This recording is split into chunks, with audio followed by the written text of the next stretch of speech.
puzzles. Hey, Narita, good morning. Oh, Try to I'm catch it excited. and finish the What puzzle. is We'll going to be see the it. first It's 1,000 okay, you have things solo to do competition also, so. puzzle? But I appreciate you Lynn stopping by. Mirata, your camera is off. Please check Oh! that, Lynn Mirata. It's Sunshine Puzzle! Oh no! Okay! Oh dang! Yeah, there are plastic stickers on the box. Please remove those. Everybody got you It looks baited! absolutely lovely. Oh, okay. Thanks, Lynn. So that's just your second device. Okay.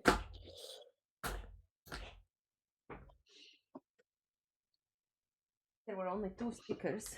Yeah, so when you've Yes. removed the stickers, On you my may board. place the box back into the middle of the table. Then I know it's ready to go.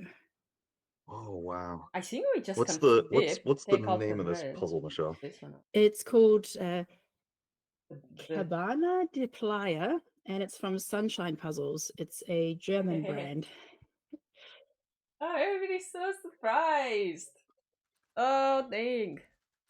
What a way to start the day! I love it. It's All gonna right, be very looks like fast. we are ready to go. Okay, no, somebody's just Cabana de joined a bit Playa. late. Okay, so everybody remove I think we the good wrapping and the plastic stickers. We're gonna be good. It's gonna be fast. Yes. Hey, geese. Yeah. Because it's 3.5 hours, so they have to start bright and early. Okay, Kim G, your screen just went black. Kim G, if you want to check that, please. Okay, then let's do a countdown. Oh, dang! In 5, 4, 3, 2, 1, go! Good luck, everyone! Good luck! Let's do the thing! Oh wait, This is there's really exciting. I know that it's a marathon gosh! for some people. It's a and it's resealable totally bag. new thing for a lot of the folks in the EU, because you guys typically stick to 500s in your competitions or thousands for teams, but I don't think thousands solo is very common. Is that right, Michelle? No, we don't have Put thousand away the solo commentary. competitions. It's a very rare thing. So we have Sunshine Puzzles Cabana de Playa. Yeah, so we have a lovely Hey, beach guys, I scene think in Mexico with the main character, Mr. Burgerman. And we have some chilies doing a rapper and some, yeah, what do you call the guys? Mariachi tortillas or something like that. Yeah, it's just a And food party. I love it. yeah, and there's like a nice gradient sunset. So it's a graphic image, so a lot of clear lines, a lot of black lines to work with, and yeah, solid colors. I think it's going to be really fun. Yeah, it's good. This is going to be really cool, and this is a really great amount of mixture of difficult pieces and difficult imagery, but also relatively straightforward. Like that cartoon style does make the line work pretty easy, but because there's some duplication of pieces, like the double red chilies, the jalapenos, that can cause a little bit of back and forth. But I think if some of the players really look at the outlines of the pieces, you're going to be able to go in and figure out which things go where. This might be one of the faster thousands here. I'm really excited to see what everybody does. Yeah, for those of you watching the flip, where a lot of the flip times on the 1,000 are going to take probably closer to about 6 minutes rather than the usual 3 and under that we see for 500. Except the bottom and top edge, they have a So gradient. we're going to see a lot of people blitzing through it. It's going to be fun to see. Are we doing a lot of sorting? Are we doing a lot of just making a big pile? What's going to happen here? Yeah, so I just want to point out that the box does have a large logo above the text and the palm tree. There is a poster inside there, which without the logo on there. So if you want to, you feel free to use the poster.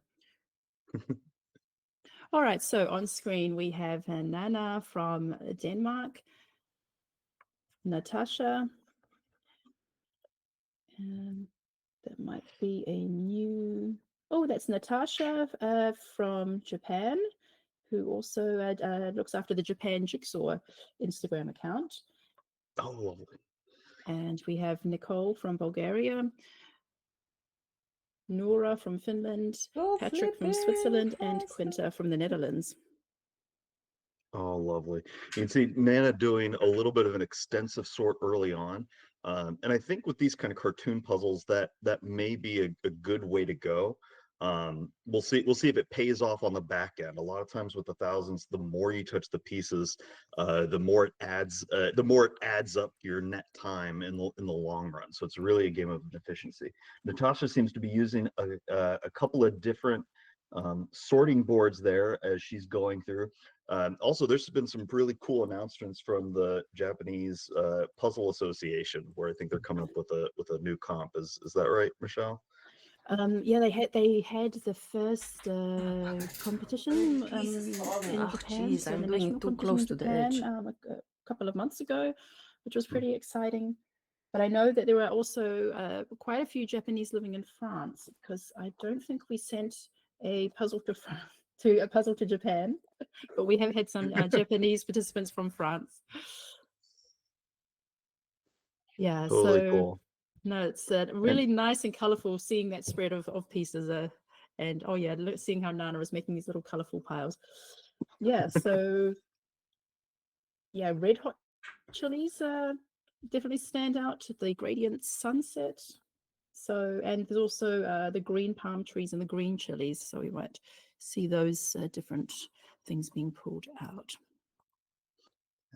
Nicole off to a good start. I You can see definitely that shouldn't she's start with flipping edge, even though away edge is gonna from probably herself, quite using the easy, but outer the thing edge of the is, like, I pile don't have to that much give space. move into that negative space, Uh-oh. which is really great. Nora doing a I'll need to really quick job melting manage down it. that pile is a good chunk of the way through. Patrick Inniger is pulling out a lot of the reds. It looks like he stopped, may have paused in the flip and is getting a lot of those chilies pulled out. And some of that signage, I think that orange sign is also going to be a good target for people. Yeah, so on screen we have Rika from Finland, Rika from Need to Denmark, manage it better. Sabina from Denmark, I Sabina gotta do the from innards. Czechia, and Innards Sarah first. from Portugal. All right. And Sabina from Denmark says, community is someone to share the nerdiness with, to be inspired and awed by others. Come on. And Sabina I really love that. Yeah, and Sabina from Czechia says the puzzle community is really supportive, strong, friendly, fair play. It's really something special. I really like that, and it's really cool because even though this is a solitary competition here, everybody's doing it together, which is really it's sort of an opposites or work together in a cool way. And you can see Sabina down there; she's doing a little bit of a sort as well. I think she's pulling out some of the darker greens to one side. I can't quite tell if there's an edge sort going on there. Rika is using a puzzle board to put a lot of the blue pieces up over on one board. I think she's doing an edge pull, and that's going to give some good structure to the overall puzzle. Rika J is still getting through the pile, pulling out some of the blue pieces. Yeah, lots of edge might pieces be doing have a little one bit of per a piece connected little to bit it, of an so edge sort, but really that's just getting nice that idea. pile melted down is the important part as we come up at about 6 minutes and 30 seconds into this. So Sabina J is doing a really solid sort. You can see that she's doing outlines of like yellow with another color to try to make a borderline. She might end up decided to going for do that sun less gradient. the And pieces, Sarah like building starting to outside. make big pulls for both the Is there- red peppers and that orange sign. I think we're going to see a lot of puzzlers as they dig through go for that orange sign that's above the Burger Man, because it has a little bit of word in it. I'm kind of curious to see how many puzzlers end up going for those purely black I feel like pieces this in is the also toucan colorful or enough. like the hat of one of the Yeah. tortilla family, because those are going to stick out, those really dark pieces. So we also Okay, have maybe. Sarah from Sweden, Semilia from France, Sophia from Germany, Stefan from Austria, and Tamar from the Netherlands. So Sarah says that the puzzle community really means a lot, and it gives a really fantastic atmosphere around puzzle events. And even though it's mostly about competition, there's a great friendliness. And I really, yeah. Sorry, go ahead. Oh, go ahead. I was just saying, I love that. Yeah, it's really true. Even though it's competition, everybody's very kind to each other. Yeah, I really like that. Yeah, because I mean, we're here mostly for the competition, but in the end, it's friendly competition. You know, there's not really these strong rivalries or trash talk or like I don't know. It's just so positive. Yeah, and actually, Stefan said he's here for the positive vibes, and Sophia likes that she's allowed to like odd things.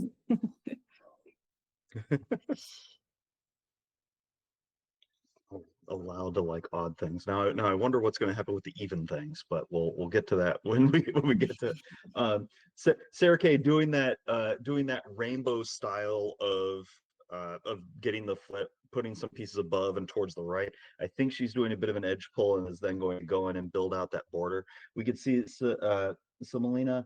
Samalina, so I apologize for butchering the names here. Getting through that initial flip is starting to consider pulling some pieces and getting them together. I think she's going to go for those red jalapenos. Sophia also is plugged into either some music or some sound, hopefully ignoring me as I stumble over things, which is great.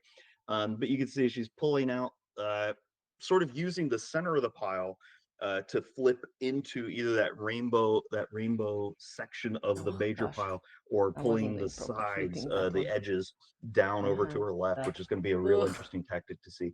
Stefan may be working on a slightly long table, but you can see that he's got 3 different sides to play with, so he's going to have some mobility, which might give him an advantage here. And Tamar, I'm real excited to see Tamar puzzle all the time, also using that rainbow setup. And you can see that initially got the flip completely done and is now doing an additional sort.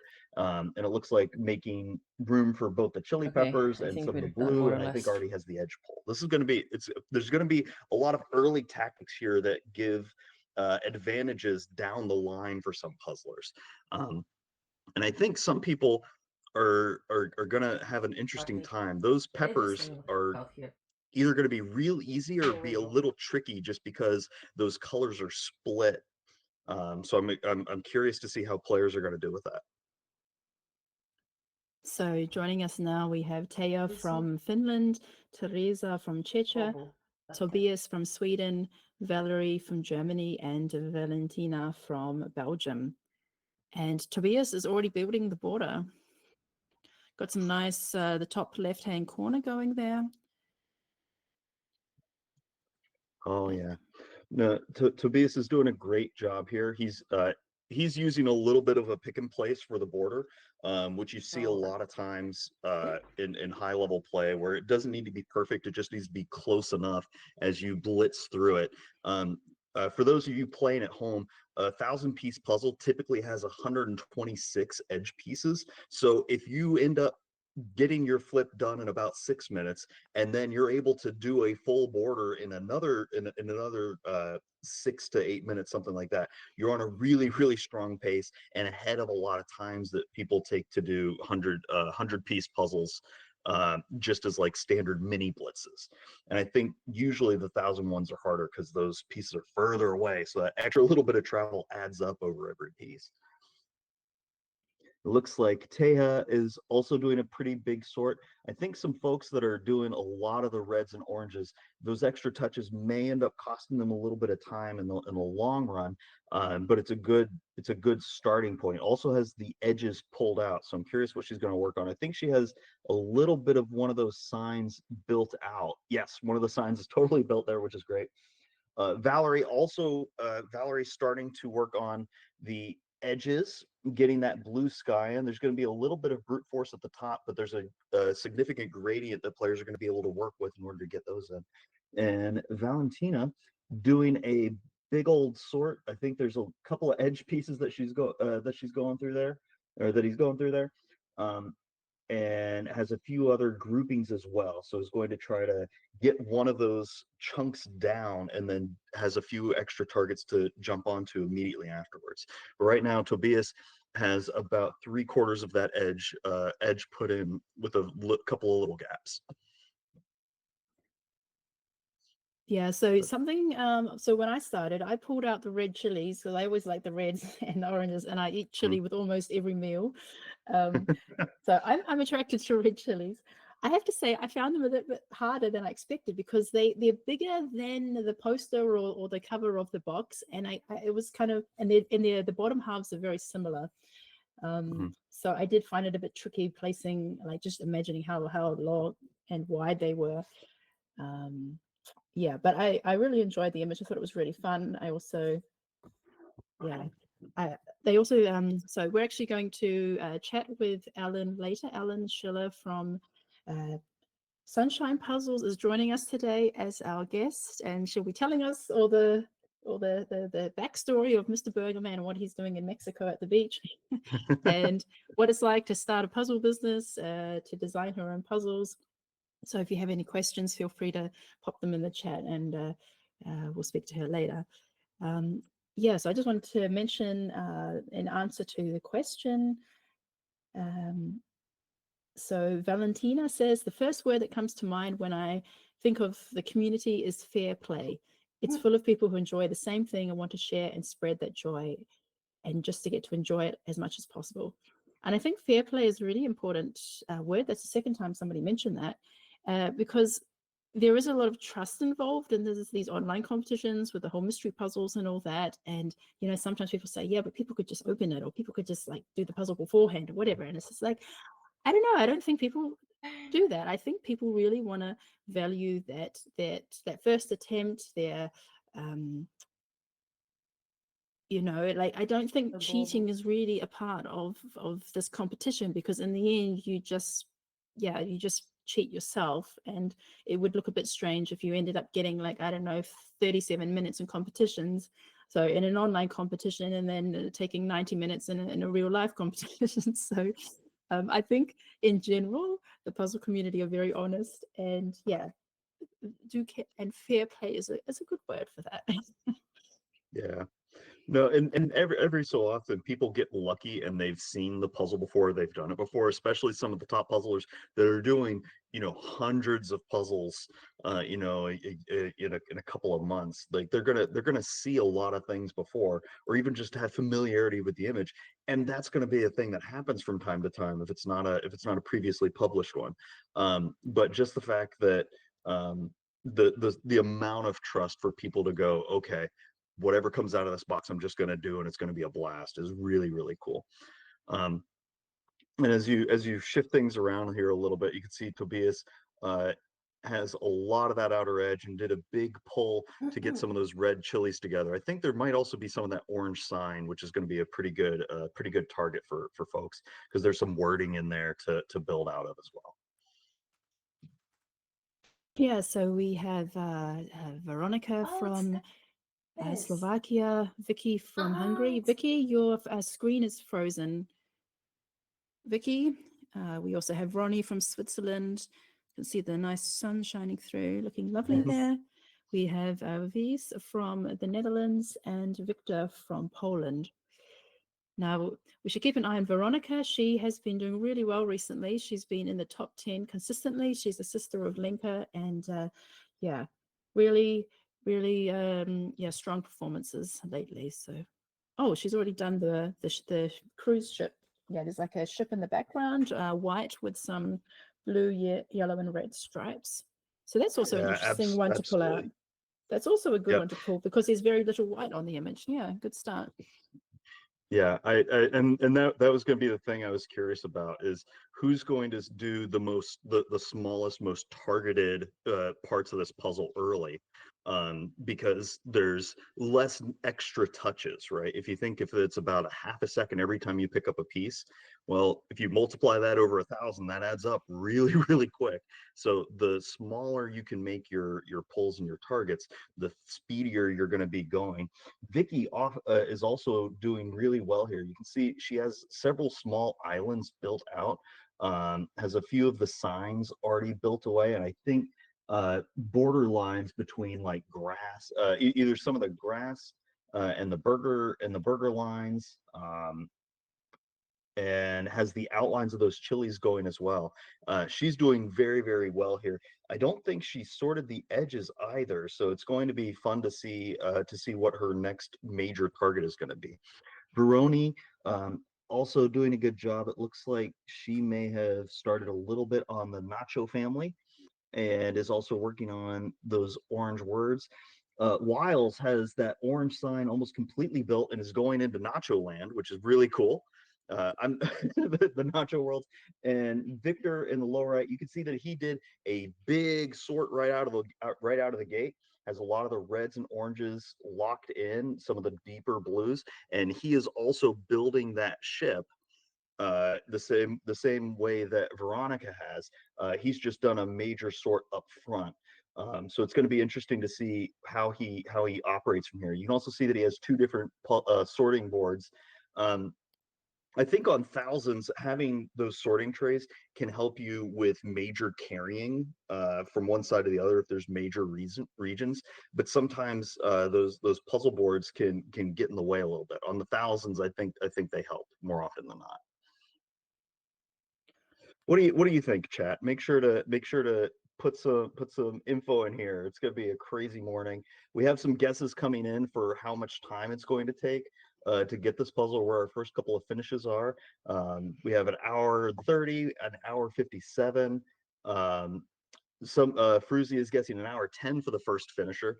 That might I think that's we're gonna see some speedy finishes here. Um, I'm gonna Michelle, do you have a guess as to what people are gonna get here? I would say about 1 hour 30. Okay. I'm gonna be optimistic here, and I'm gonna say that our first finishers are gonna be at about an hour 26. Which is a little zany. In a lot of the U.S. puzzlers, some of the top finishers end up getting down to about an hour 30 or so. If it's a faster puzzle, they duck under. I think this is going to be one of the faster thousands, and if folks are familiar with this, they're going to be able to blitz through pretty well. Yeah, I mean, it is a smaller brand, so it isn't like an independent label, you could say, and it is fairly new. So I think many people have perhaps seen some of the Burger Man. So there's a series. Burger Man is in different. He owns a pub, Mhm. and he goes to the gym, and he works at an office. So there's a there's a few images that have people may have seen on Instagram. Probably more familiar to the German market, and there's also mini puzzles. And Ellen did go to the Worlds, because I believe I remember seeing a post saying, "I'm coming to the Worlds. What do you want?" And I'm going to bring it with me. So, so maybe a few people are familiar with the brand, but I don't think many people would have done this puzzle. So I looked at some times and I saw that like some people had done like Valladolid, maybe around 1 hour 20-ish. So that is a puzzle that most likely people had did a second time. Yeah, but I think this one is a more on the easier side. I chose a puzzle that I think most people would have a good chance of completing. All right, so we have Aaron from the UK, Alex from Germany, Alina from Germany, Andrea from the USA, and Andreas from Germany. And I like what Andreas said. 15 years ago, I wondered if something like speed puzzling existed. It didn't. Now it does. It feels a bit surreal. Maybe Andreas put it into the universe for the rest of us. So thank you, Andreas, for dreaming it and getting us all here. I'm gonna plant the flag and say that this is your fault. But then again, I love the story from Andrea when she was in a podcast, and she said she felt like she invented speed puzzling because at family get-togethers she would always say, "Hey, let's have a competition," and they would time themselves, and it was just something like a family tradition that they speed race each other, and then at some point she realized, oh, there's actually people who do this. It's a thing. Oh, that's lovely. And you can see Andrea's doing a great job here. She already has the full border built and has a big chunk of both of those red chilies. Um, but both of the heads of them are built in, and their chains, and now it's just a matter of locking them in a little bit tighter to the border edge. She's doing a really great job. Andrea is known for her for her dead reckoning, or what's also called the pick and place method. But she grabs a piece, puts it exactly where it needs to go on the puzzle, even if there's no other anchor points or explanations for where it is. She already has a really good idea of where those are going to line up. So even though things look a little disconnected, in reality, Andrea knows exactly where those are going to end up, which is really, really phenomenal. We could see Alina has done a pretty decent sized sort. You can see that there's groups of the red chilies, and I think that orange sign as well, which is going to come into play down the line, and is getting the rest of this flip tightened up quite a bit. I think those sorts are going to go well for her. Alex asks, looks like he has the chilies fully complete. The border is lacking still, so a little behind Andrea, and some of the other leaders, but really, really doing well. A lot of times getting those initial anchor points in gives you an acceleration through the rest of the puzzle, because then you have things to work off of. And I think Alex also has that Cabana de Playa sign, that orange sign, that a lot of puzzlers are going to be able to use as a major through line. And Aaron has a lot of good sort. Oh yeah, there's the Plaza de Playa sign already built across. That's a really decent size line across. The font size fits on the pieces, so it's going to be really, really fast for players.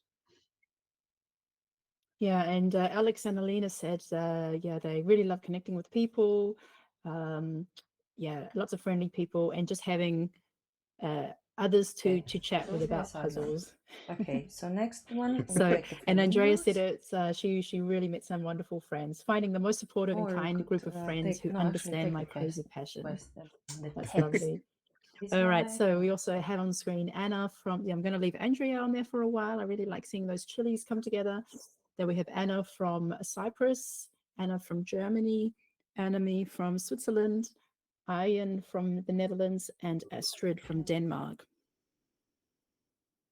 So yes, so Sandra is getting really excited because I said that we're going to interview Ellen. Sandra is a big fan. She's got 6 of the large puzzles and all of the mini puzzles. So I do have a whole bunch of mini puzzles. They're really fun. So we have some from the Sunshine puzzles that I ordered together with this. This is the orange one. Yeah, Yes, all take with the the orange 1,000 one. piece puzzles, but I held myself back from putting them in the online shop because I know that we have a lot of eagle eyes who will notice anything. So if I had put Sunshine puzzles in the mini puzzles, I'm sure somebody would have got the hint that maybe it would be, we would also have the 1,000 piece puzzle, but we will be adding them to the shop. Yeah, we'll be adding them to the shop this coming week. So if you're interested, but yeah, definitely check out Sunshine Puzzle Shop. They have the full range of 1,000 piece puzzles. I really like how Astrid is doing the sun, how that's all built out. Nice gradient there. How are we doing? Yeah, Astrid picking a gradient, and that's one of the things she's got. She also has that Plaza de Cava, the worded sign built completely. She's also done some sorting for those chilies, so we might see those come together really quickly. And I think she has, yeah, she's going to start working on that white boat now. And that should rapidly come together. Astrid's going to have some really good islands built in here in order to work off of. It's going to come down to, does the sunbursting method pay off for her after getting this built in. Anna's doing really well, has both the boat and the Plaza del Playa pieces in. And I think I don't have a really good sense of it. I think that the Plaza de Playa and the boat are probably going to be about 150 pieces, maybe a little. I feel like I get more very in easily total. distracted. And you can see a lot of the puzzlers.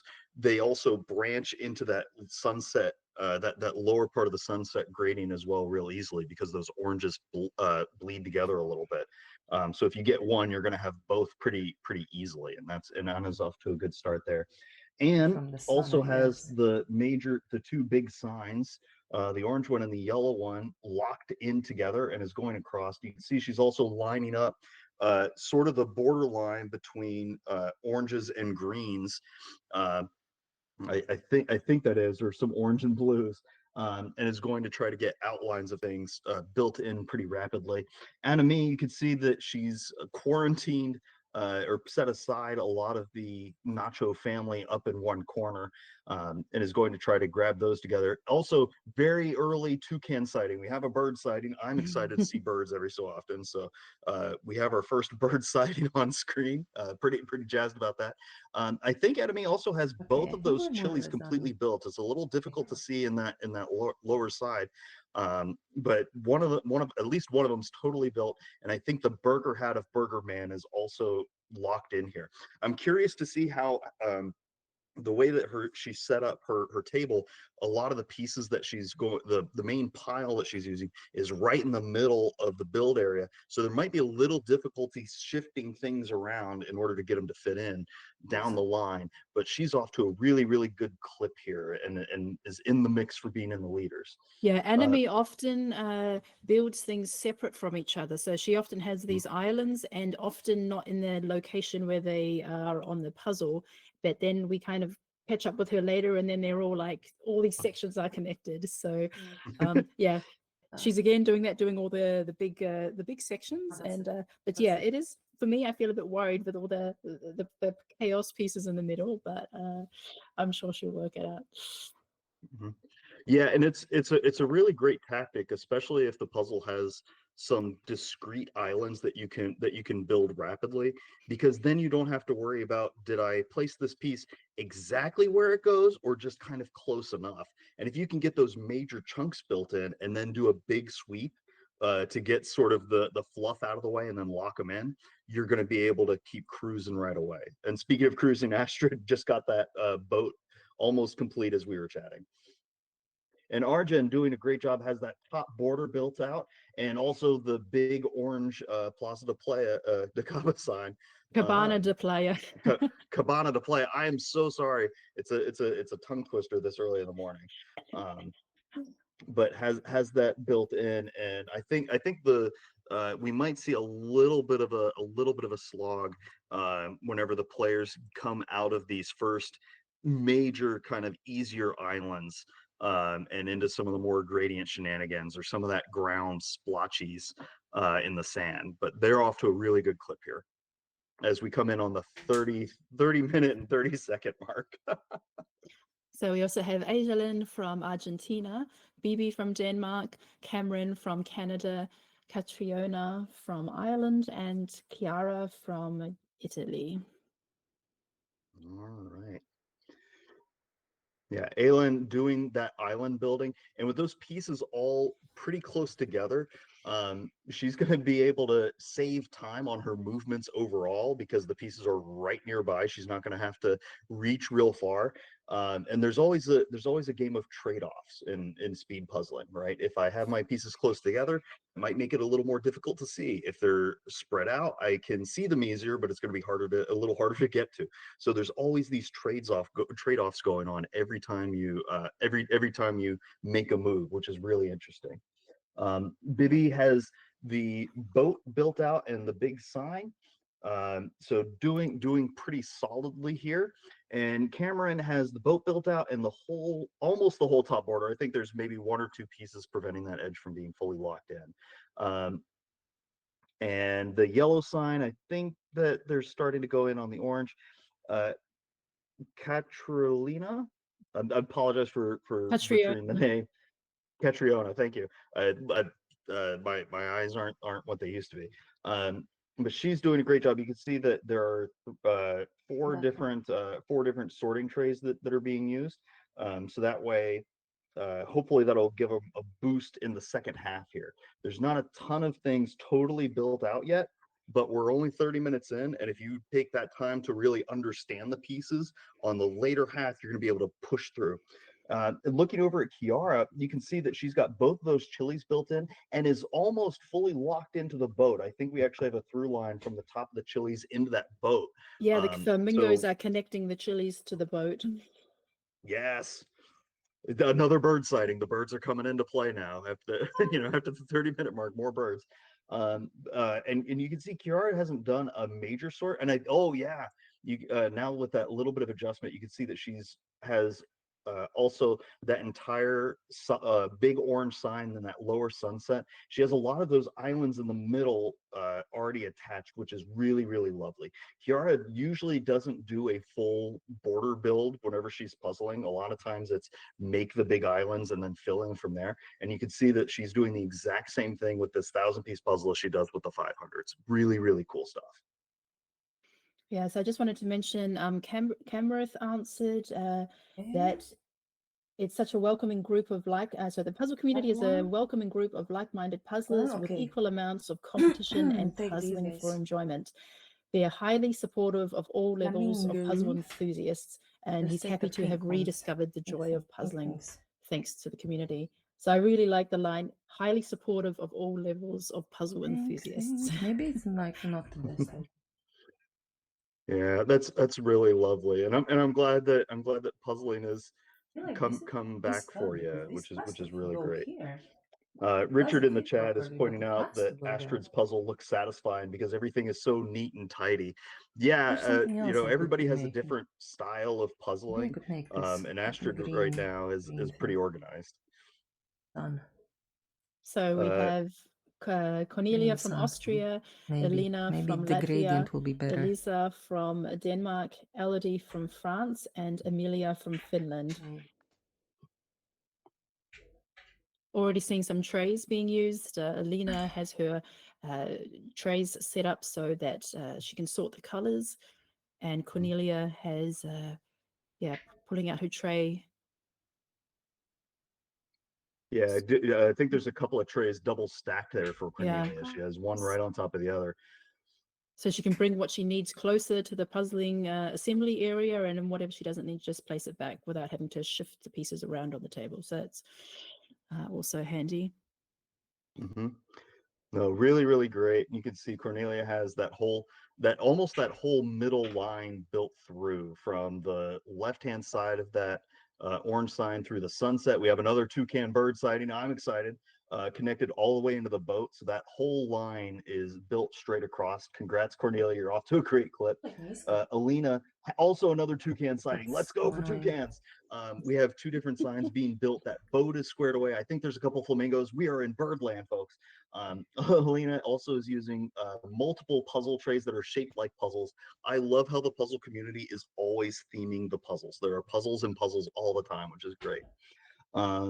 Elisa has that orange sign and is working on the boat right now. You can see the boat coming together and is sailing away into the next stage of this puzzle. Elodie also has that boat, and we have flamingos, and that line across from left to right is almost fully built here. And I think there's an outline on her table, or at least sort of a zone of how big the 1,000-piece puzzle is. You can see there's a shift in color from like the darker part of the table to sort of this grayed out zone. So that might be helping some of the placement and spacing, which is pretty interesting. But she has the boat, that a little bit of that lower sunset across the signs, and then the flamingos are coming in. And I think there's half a toucan. Let's go birds. And Amelia, always fun to watch Amelia puzzle. She's so speedy with her fingers. You can see that they just fly over the pieces rapidly. It looks like she has the face of Burger Man almost completely built out here, and a lot of the orange sign across and through that lower sunset. So Amelia's doing a little bit of a different tactic here, going for Burger Face early. It's sometimes difficult. You always puzzle what jumps out to you, not necessarily what is the most bright color for everybody else, which is why you see some people doing the boat a little bit later or a little bit earlier. I think we're going to see some puzzlers end up going for that Burger Face second as that pile thins out a little bit. But Amelia's able to see that pretty early on and is doing a great job coming in here on the 37-minute mark. She is doing really well. Yeah, there is actually quite a lot of brown on the image because you have the wooden tables and chairs where the tortillas, I'm going to say they're a band. They don't look like a family. They look like a mariachi band. where they're hanging out at the bar. Then you have the brown palm trees, one on either side, the brown burger man and his hat, and also the sandy background. But I did actually pull out I think the burger man was the first main character that I built, because the brown is easier to identify, and there's also like a lot of details, like the bordering the lettuce, and the hat has a particular texture, and the face. So yeah, I'm surprised we didn't see more Burgermans earlier on. Well, I think because even though that burger brown texture sticks out, because there is a lot of other brown in the sand, it's not as distinct on some people's eyes, so they glaze over it and go for some of the things that jump out a little bit more. And that might be why some folks ran for those chilies earlier. They're red, your eyes attracted to it, but that may be a little bit of a big pull early on. So I'm excited to see what happens. We have a couple of people in the chat shouting out, "Go Amelia," and welcome to Julie Knox, who this is the first time catching an EJJ live. So hi to you in Sydney. This is really fun. Yeah, I just want to mention a shout out for Julie as well. Oh, that's for Catherine saying hi to Julie. Sorry. Very nice. Yeah, I just want to mention, so Elodie, who was just on the screen a moment ago, she competed, what was that, a week ago, 1 or 2 weeks ago, at a 12-hour competition in France, and her team placed first, with over 7,000 pieces they placed. So they had 6 people in their team, and yeah, quite a challenging competition. The final puzzle was 2,000 pieces of chocolate. Oh wow, that is wildly difficult. Congrats on that. So they did say don't mention chocolate for a while. All right, so Understood. I'm leaving Amelia on the screen a bit longer. We also have Emma from Ireland, Fotani from Cyprus, Freya from Denmark, Hannah from Finland, and Inga from the Netherlands. And Hannah here is absolutely flying. She has that main sign done, and she has also built in the nacho family. Again, those nachos, they stick out because of the texture on them, and I think that some of the hats and different lines on there may have made those pretty easy for Hannah to build out. She has that sign. She has a big chunk of the sun, almost she has 3/4 of the border built, except for the bottom. The bottom border is going to come in last for a lot of puzzlers, but she might be in the lead at this point with just how much she has together. Really, really phenomenal puzzling going on here. We can see Emma Quirky also has the full border. Those chilies are built in. That boat has the flamingos. Another bird sighting. Congrats. The orange sign and the yellow sign are built, and I think she has the top of Burger Man's hat. So piece count wise, I think Hannah's ahead here, but she's doing great. You can see Inga flying in here as well. I think that's a full border, so really hard to get that sand border in. She has the boat, that sun, and the orange and the orange sign built in. This is gonna be really, really exciting, folks.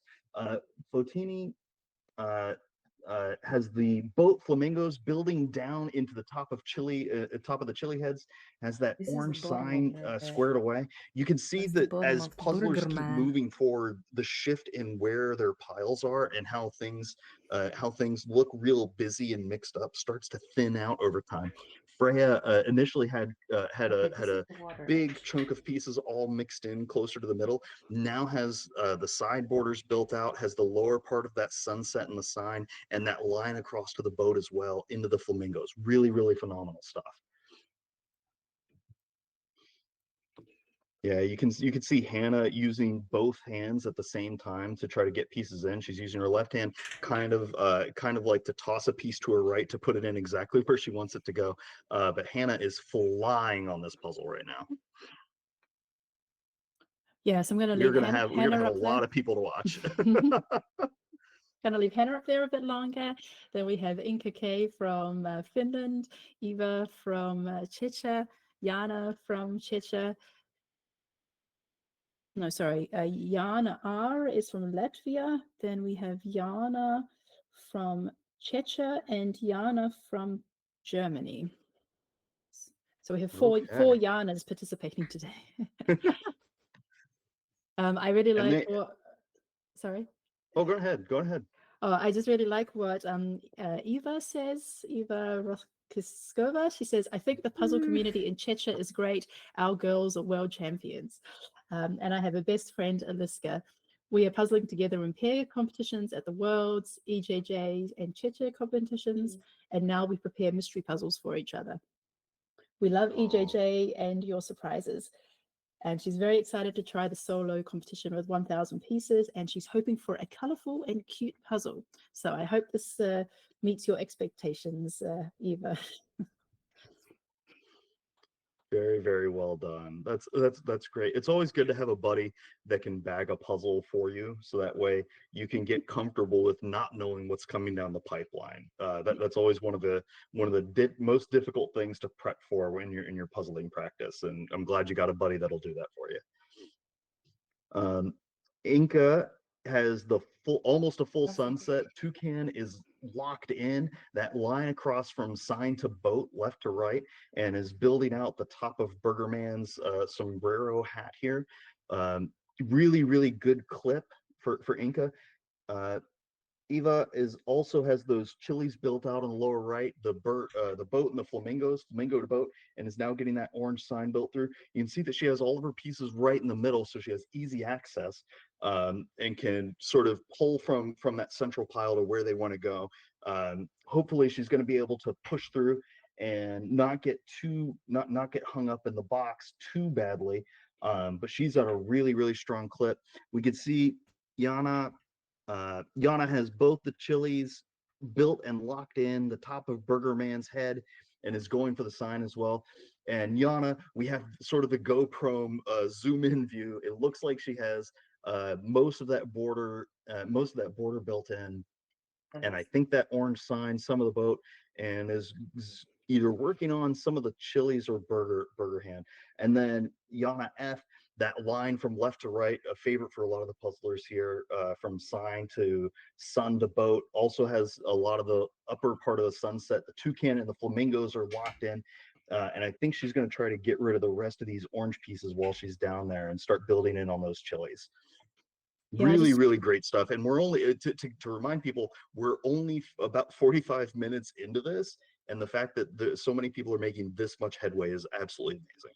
Yeah, I'm really impressed with how people are going, and just to see, at 40 minutes, how much progress people have made. Everyone's found a good, different sections to work on. And, we've seen people have been practicing on Instagram. People have been, posting their times for 1,000 piece puzzles and, training for this. I'm really happy to see that. So we have Absolutely. Jana Lena from Germany, Jesse from Netherlands, Jonathan from the UK, Julia from Austria, and Julie from Ireland.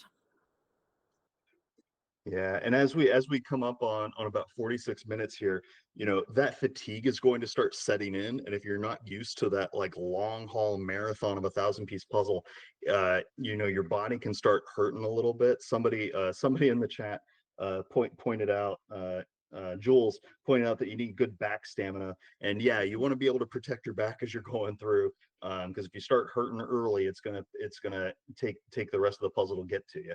But Jana's has that almost the full border complete. Looks like the sombrero of Burger Man, and is starting to plow through on the boat. Go, get your hands moving. We're rooting for you. Jesse is doing a really cool thing. Has almost split the puzzle into two halves and has done almost the entire top half. So we have the boat to sign line, has the sunset built in with the toucan and a lot of that sky, except for that upper left corner. And I think that they're starting to it looks like they're doing a little bit of fill in some of that sky and tree region, while also pulling for those flamingos and then working down from there. Really, really cool tactic. Jonathan. We just saw him ahead. take apart his border and clear the space, clear all the extra green out, just so he has a clean area. So that's also a good point that he made his working space cleaner. Yeah, and that's really important. A lot of puzzlers in that position won't make that adjustment and will just try to fight through it a little bit. But here you could see he was like, nope, I'm just going to make a shift and fix it so that way I have more room to do what I need to do. And you can see he's also moving around the entire table. I really love that. If you have the space and you can use it, by all means use it. Don't feel constrained if you don't have to be. Really like that. Has that top border. The boats are built in. Julia doing a great job as well.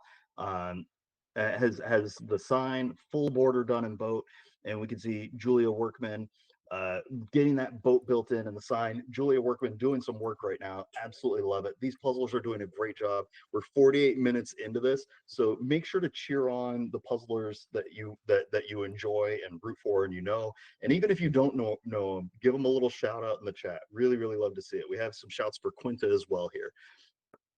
So yeah, we have Karen from USA, Karen Pucalo, not Karen Puzzles. USA. Then we have Kirsten K from Germany, Kim G from Germany, Laura from Hungary, Lean from Denmark, and Linka from Slovakia. And Karen, I'm not sure exactly where in the USA she's from, but it's either 4 a.m. or 1 a.m. where she's at. Same with Andrea Pang. We're all fighting the early hours. Doing a really good job here. Has 3/4 of that border built in, that boat going. We see Kirsten K has a lot of that boat, some holes to fill in, so that way it doesn't sink, but it's going to bring that boat up above the sea level. Really solid stuff. Kim G, it looks like, yep, has the boat, the flamingo, and the sign. That's going to be a favorite for a lot of people. And just keep on moving. I know that there's a lot of space out. It looks like she's pulled those edges. So group them, if you're able to group them together a little bit, so that way you're able to lock in likes or see the dividing lines across the board. Laura Dora has a lot of this top puzzle built in. We can't see the bottom part because of the camera angle, but she has the full sun. She has the top border almost fully locked in. A lot of those trees are built out. That's going to be, the tree line is going to be tricky because it's split on opposite sides of the puzzle.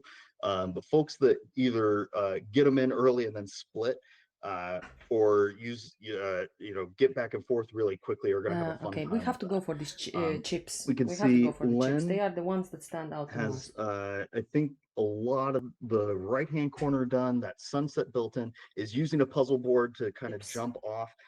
You can see over time puzzlers are going to start leaning on the table a little bit more as fatigue starts to set in.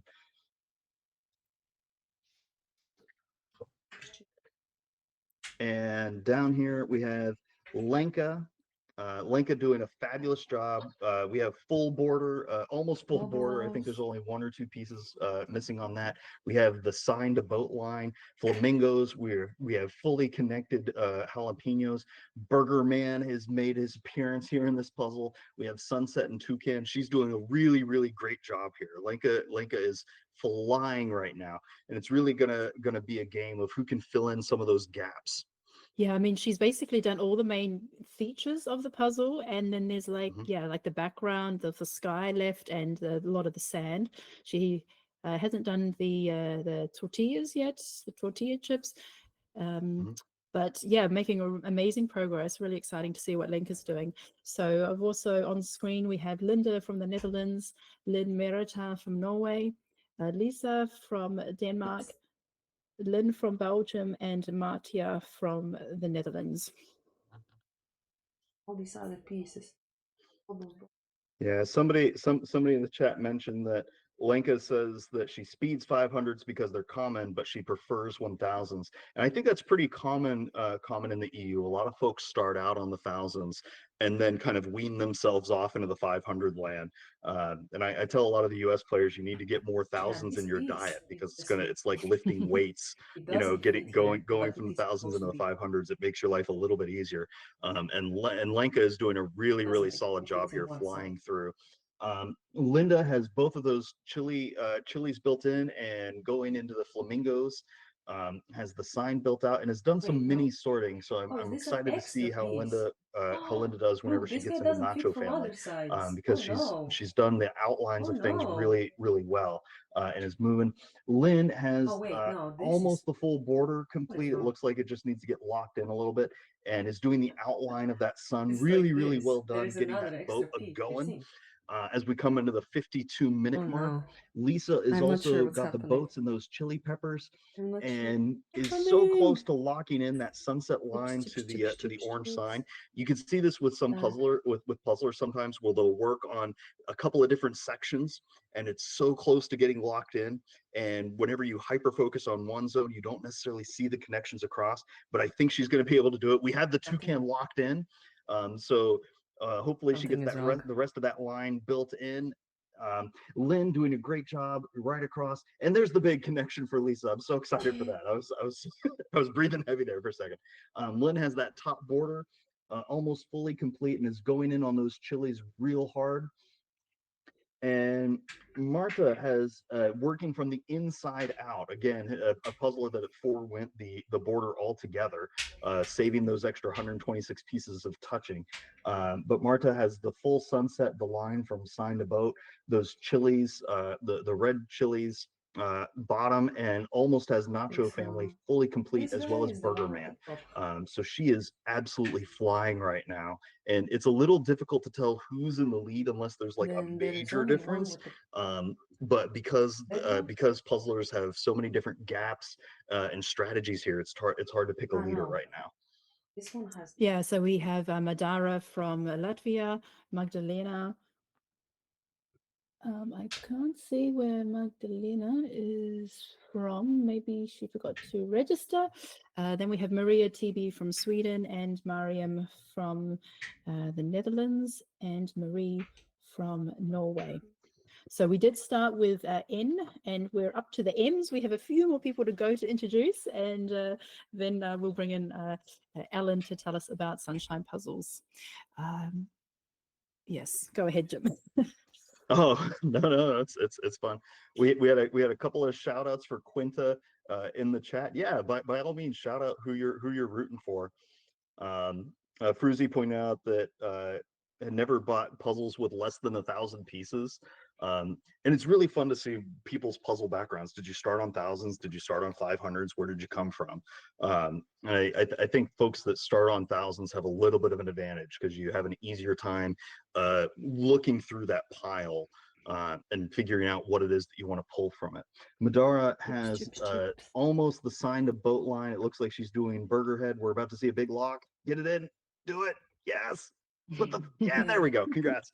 We have the sunset. We have a burger hat locked in, and is now placing the boat as well. Magdalene has that sign to boat line, the flamingos down into the chilies. And up into the sunset, has Burger Man, and is now working on Nacho Family. You can see that she picks up a couple of pieces of the nachos and then puts them down right where they're going to go. I think the lines inside of Nacho Family makes it a little bit easier. It looks intimidating early on because there's so much of this yellow splotchy nacho-ness, but once you really get in, you can cheese through it pretty quickly. Maria has the boat line and is on this oval, white oval table, and that might be a little tricky around the edges because square things on round edges might be a little awkward. But she's doing really well. You can see those chilies are starting to come together. Those bright red chilies. Really, really excited for her. Miriam has the chilies in, the boats in, the orange sign in. Keep on pushing. I know that we're coming up on the 56-minute mark, and this is where your body starts going, okay, gotta push through it. But you really, really want to keep going. And in speed puzzling, as soon as you start feeling that that little pang of, okay, take your foot off the gas, that's when you want to lean onto it, focus in, blink a few times, shake it off, and then keep on moving. So that way you don't fall into the slog. Marie has that full border built in, the boat going, the orange sign. I think she has some of the chilies, some of the chili heads pulled and starting to build as well. All right, the last 6 participants. So we have today we have 84 people participating. So we have reached Marie from Norway, Mary from Germany, Melanie from Switzerland, Miriam from Austria, Mona from Germany and Mooney from Germany. All right, rounding out our batch. Marie has those chilies, the boats, has done some sorting ahead of time. You can see that I think that's the Nacho family over there, or Sunset over there on the right. Some of the Nacho family starting to come together. Mary Winkler has that 3/4 of the border about done, almost the full connection from sign to boat across the middle there, and is going to have to start building up and down. But you can see that she has her pieces on her right and is then building down into the middle. Really, really great stuff. Melanie, we have a big collage of different colors. We're zoomed in, a really good look at some of those different pieces. For those of you wondering, could I do 1,000? Take a look at Melanie's. Take a close look at Melanie's cam right now and say, can I distinguish things in this puzzle right now? And if you can, go for it. But this is what you're looking at for about an hour, for at least an hour and a half. Yeah, Melanie, if it's possible, can you, I don't know if you can adjust your camera angle. We can't actually see what you're building. We can only see some pieces, or to put your camera a little bit further behind. Yeah, that's better. Thank you so much. Miriam, it looks like we have boats, we have Burgerhead, we have signs. There's a little bit of split in a couple of different places, but as long as you're moving, you're getting things done. Right, we should do this and you one. can see that rainbow, that rainbow dispersion of the main pile, which allows easy access, especially on these big puzzles. Important. You can see Mona standing, getting the rest of that boat line in. There's a real strict organization to how Mona's puzzling right now. Has those chilies, almost the line from sign to boat built in. The flamingos are in.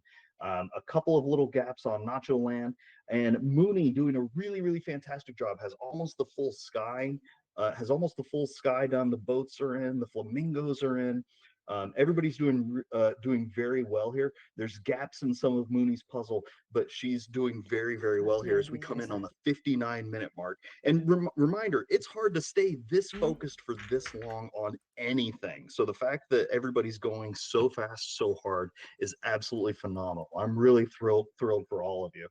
So if you're in the chat right now, root for a couple of people. We have some shout outs for Emma. Mary is getting a shout out. SJ thinks that Magdalene is Austrian, and points out that he was doing only thousands in speed puzzling for a while, which is great. We have a shout out for Nana. Everybody's just go right now. Yeah, so let's have a chat with the creator of this puzzle, Ellen. Feel free to turn your camera on, and yeah, then we'll see how our speed puzzlers are getting on. So welcome, Ellen. Hi. Yeah, so tell us a little bit about. I'm so honored to be here. Yeah, tell us a bit about yourself and how you came to create sunshine puzzles. Yeah, I'm a puzzler since childhood, and I love puzzles. Yeah, like everybody of you does too. So, and I think it was like 10 years ago when I thought, oh, maybe I should create some puzzles. I come from the fashion industry, from designing, so yeah, I have a little bit of experience in designing stuff. So, but having my own puzzle was a dream, and yeah, and due to Corona, COVID, yeah, I saw all the great puzzles from the US, and I said, oh my God, in Germany we have only castles and landscapes. And this was the beginning. I started creating in my mind some ideas how a perfect puzzle for me should look like. Yeah, and this is when I created, I think 5 years ago, my first design, and put it in my desk for more than 2 years. And then 2022, I went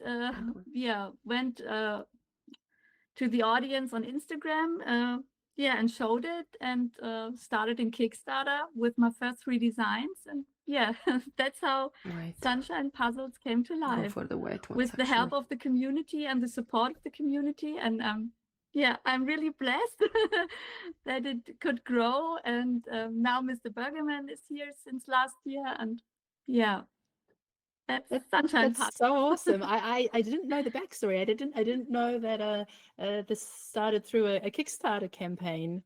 Yes, it was a Kickstarter campaign because I was unsure, because you have to go to production, and this is also a lot of money you have to go in forward. And so I thought maybe let's start a Kickstarter campaign and see if the people love my designs, like them, because they were so different from what we have seen in Germany so far. And I was like, okay, let's try it. And I showed it to my Instagram community, and everybody's like, oh my God, it's nice, it's lovely. And I really had the support, and this Kickstarter was successful. And I said, okay, let's go. Let's see how far I can go. Well, that makes you the perfect interviewee then for the theme of community. Yeah, I'm part of the community. That's why I went to the World Jigsaw Puzzle competition last year to Valladolid, because I feel this. I love puzzling. Yeah, and I try every puzzle to be the perfect puzzle and a really fun puzzle to have.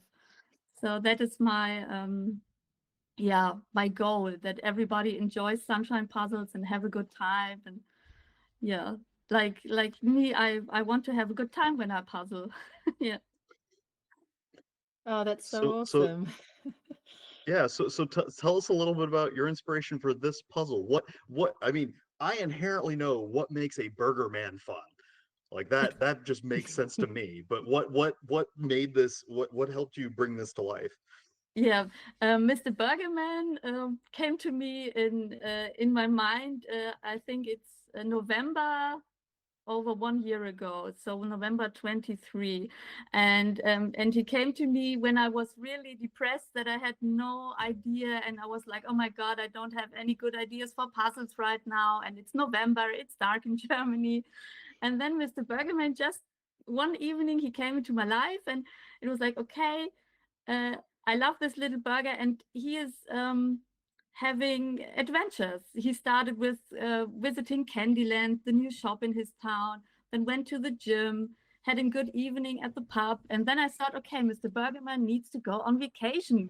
Everybody loves vacation. And I said, okay, Mr. Burgerman, where does he want to go? Maybe to Mexico. I've never been to Mexico, so I thought, okay, let's go to Cabo, have a good time there. And so, yeah, this is how Mr. Burgerman went to vacation. Yeah, and this was the idea. And then I thought, okay, let's have a good time at a bar at the beach, and that's Cabana de Playa. That's the cabin at the beach. And then I thought, okay, maybe he joins a day on a yacht. We all want to have a day on a yacht, I guess. For me, it would be a perfect day. And then it's the sunset and the toucan, yeah, and it all come piece to piece together. Yeah. I absolutely love how you just had this one nugget of an idea and built an entire world out of it. That's really, really beautiful. Thank you. And Um, it's always my first impression when I make a picture. I think, okay, what scene do I like, and what would be cool for a puzzle? And then it came to life. And I think, okay, let's a cabin, maybe the toucan or the sunset. And then I took all these things together and arranged it and tried to have a good puzzle.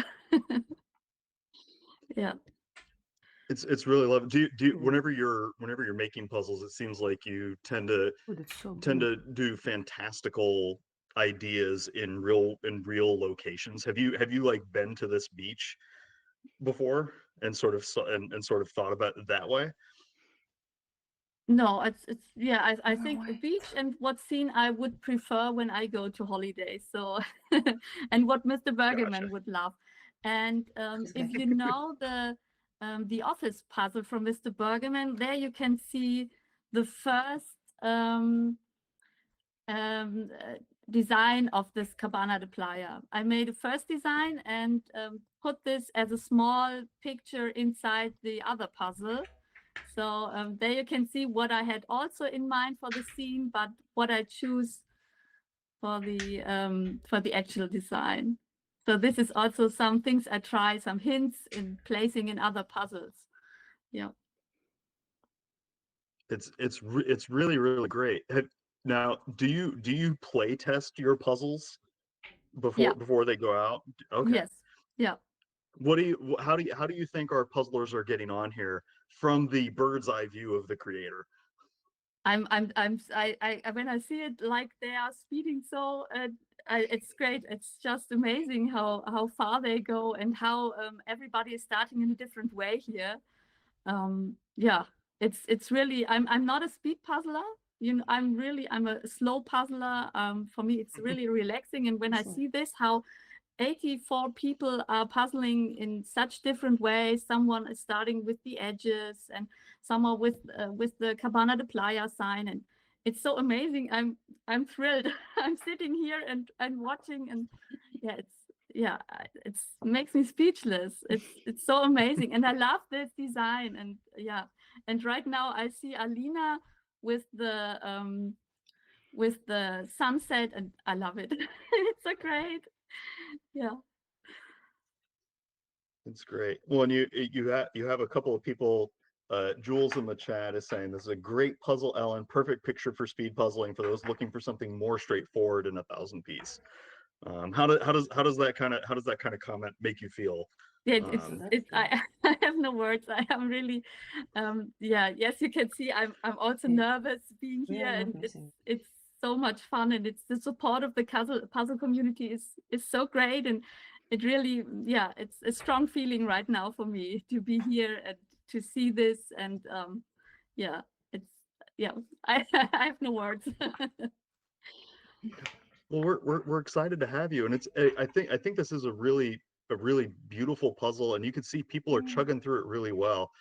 So I think you're going to have a lot of people saying that this is like their favorite 1000-piece. I think we might even have some people on here who haven't done a 1000-piece puzzle or too many of them, and so it's really inspiring what you're getting going here. So I know we kind of touched on it a little bit, but you say that you're not a like speed puzzler, but I think that if you're doing the you're speed puzzling. What time have you gotten on this puzzle if you've done it before? I'm doing it not in one round. I always puzzle at the night for like 1 or 2 hours. So I have never done it in one straight going through. So I really can't tell my times because I'm really not a speed puzzler. Yeah, I think I would need 3 to 4 or 5 hours in total.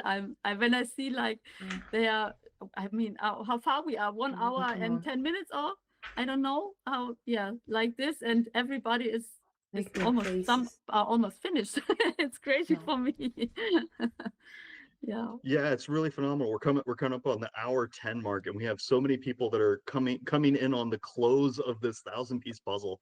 It's really amazing. Like we can see Hannah is absolutely flying. Has almost the entire top half done except for some of the tree. Just needs to do the lower sand region. Has the Nacho family totally done. Victor, almost the inverse of Hannah, has the sand, almost the whole sand region done, is now building up into the sky, needs to get that top border locked in. We can see Martha has the outlines of everything built in for the bottom, needs to get that bottom border built in. I think it's going to be a little tough because there's some duplication and might be a little bit of force fit there. Inga is doing a lovely job. Has this all locked in. The tree line is going to be tough for a lot of puzzlers because it's split on opposite sides. I can't quite see the name in the lower. I think that's Lenka. Has a really good outline of the total lower sand, and is going to be able to fly through that bottom part once she starts doing the shape work down there. Inga's doing lovely, and Kiara is also flying here. Really cool. When you were designing this puzzle, were you thinking about difficulty in terms of for speed puzzlers, or just in terms of, is this going to be a fun puzzle for people to do on 1000? Yeah, I prefer to say it's really fun for everyone and not for speed puzzling. So speed puzzling is not really on my mind when I'm designing. I want to have a great experience. And when you can speed puzzling too, it's great. So when it's also perfect for speed puzzling. But when I design a puzzle, I think, how fun would it be? Is it not too too hard? It's so not too easy. I try to put some parts in where I think, okay, this is easy and this is a more tougher part. And yeah, that is what I try to create. And as I already said, I have the image and what I think in my mind would be a good scene. And then I start creating and putting the different levels inside the puzzle. Yeah. Yeah, so when I What do did the you think puzzle, is? Oh, sorry. yeah, Yeah. so when I did the puzzle, I really appreciated that it was designed as a puzzle, because sometimes you're doing an image and you know this was not designed with a puzzle in mind, and like with a lot of empty space. But here it's like, even when you get to the sand goes really fast because first of all, you have the black legs, the lines of the legs, and then there are seashells placed at different positions. Plus there's a gradient. You have dark brown towards the shore and then lighter towards the border. And so you can pick up a piece and kind of roughly know where it is. It's not like it's like, oh, it could go in 20 places. So that's something I did appreciate, and you could feel like, okay, somebody did plan this as a puzzle and thought about that. There's something interesting in every area. It's not just like a kind of waste of space. Yeah, that's really what I have in mind, because as I'm doing a lot of puzzles from other companies too, I have a lot of puzzles where I had frustration very high. So like when the sky is only gray. So I did once a skyline of New York City and the sky was only gray and the buildings were gray. And this was really a frustrating puzzle for me. I did it and I was happy when it's finished, but I don't want to have this sunshine puzzles should be fun and you enjoy it and you really like it and you have a good time. And I don't by myself like these puzzles when they are frustrating. So yeah, that's why I always try to have colors and beautiful scenes. Yeah. So because I don't like it to be frustrated on a puzzle and put it away and I don't want to do it anymore and things like this. So Can we? yeah. We can do. Well, I don't think some of our speedsters here are frustrated with it. I think everybody's having fun. You can see as we come into just over an hour and 14, a lot of puzzlers are coming up on the close here. Victor is I think he only has the top edge and then some fill in from the trees as well to go here. Marta doing a really fantastic job. Might be hitting a little bit of a slowdown in that sand region. Is that the part that you thought might be a little difficult for folks, Ellen? Yeah, the sand part, Okay. I think it's the most difficult part. Yeah, and Victor may have started with that harder part and is now moving on to the easy chunk, so we might see him accelerate through here. Who's in the upper left here? Is that Nirvana? Inga has some of the sand region and those split trees as well left to do. Kiara flying through the center of that puzzle. She really made a pushback here from where she was. And Emma Quirky has that sky region moving down into the sand. She might be slightly behind some of the other leaders, but we'll see if she can catch up. She has some great shape work skills that are going to be able to push through here. In this puzzle, Ellen, what is your favorite part of it? I love the sunset most and the toucan. Me too. I saw the toucan and I went, birds. Let's go, birds. I was just super struck by it, and it's a great silhouette. I was really thinking about making a bird in this picture, and the flamingos I love also. But then I thought the toucan came as the last piece of the puzzle, or the last detail. It was like, really, okay, I want to have a bird, but what kind of bird? And I said, oh, a toucan. I ever wanted to do a toucan, and I think it's really nice with the sunset. The setting is great, so this is my favorite part. And Mr. Bergerman, of course, and the mariachi. I need that white one. I really like the Mr. great. Burgerman and the red hot chili peppers. Why did you make them to be like? Are they supposed to be rappers? Like yes, kind of rappers. And as you can see, Hot B, they are big fans of Mr. Bergerman. Oh, that's what it is. Hot B. The Hot okay. B. We have Yeah. a lot of puzzlers getting pretty close here. Victor may be down to like the last 50 pieces or so, just filling out the rest of that sky. Some of those green chilies, and then the rest of those trees. You can see that he did a big shift there to try to get the pieces around, and is going to have a lot of easy access to just blitz those trees inside of there, and has maybe about maybe about five or six just plain sky pieces left. Lenka has hit the slowdown in that sand region, maybe losing a little bit of speed, but it's going to be Marta versus Victor here coming up to the finish. Marta picking up a little bit of speed, trying to get those sand pieces in, rotating them in her fingers very, very rapidly. Trying to brute force some of that shape work. Victor is also in that split region, left and right, trying to get those in. This is going to be a bit of a nail biter here. Yeah. Folks in the chat, root for who you think are close. So Alan, thanks so much. We'll chat with you again later. So what we're going to do now, we're going to, I think we're about 5 minutes away or less from the finish. So we'll follow the action, and then we'd love to have a chat with you later on towards the end, and because I have a lot more questions for you. So thanks so much, Alan, and we'll catch up with you later. Thank you. See you later. All right, so Chiara really has exciting. about less than 30 pieces. Lenka about 40 pieces.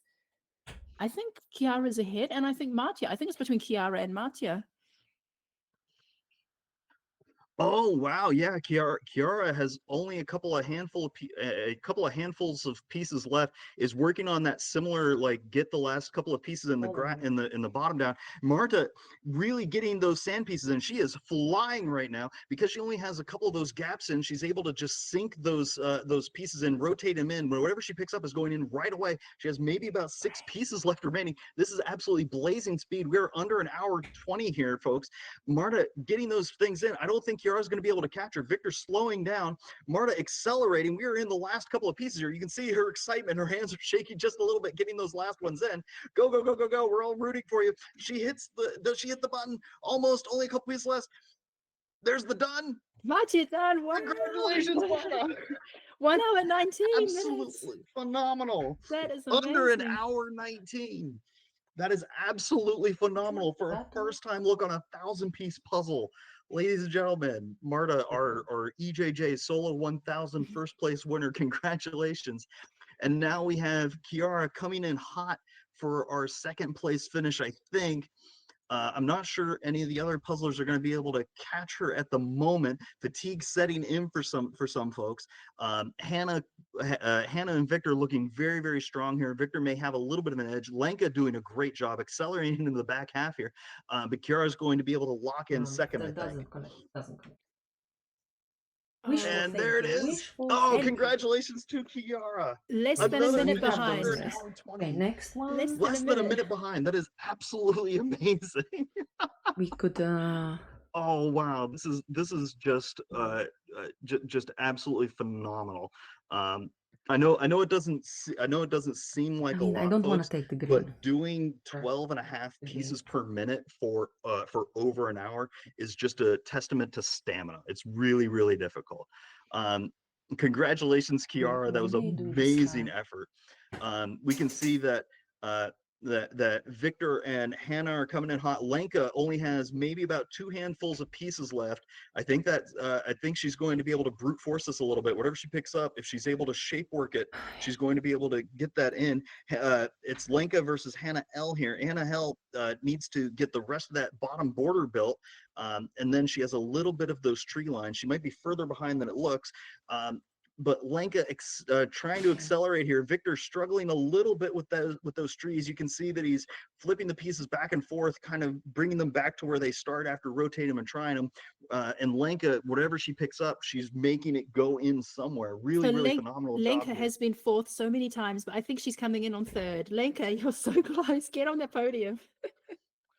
Oh, it's gonna be a tight race. Oh, Victor may have a lock on what's happening here. You can see he's picking up the pace here a little bit. Lenka accelerating, trying to hold off Victor. It's going to be a race down to the wire here between the two of them. She gets one piece and then another. She's picking up the speed as more pieces go in. It makes it easier to see where everything's going to go. And I think she's going to be able to lock this in just ahead of Victor.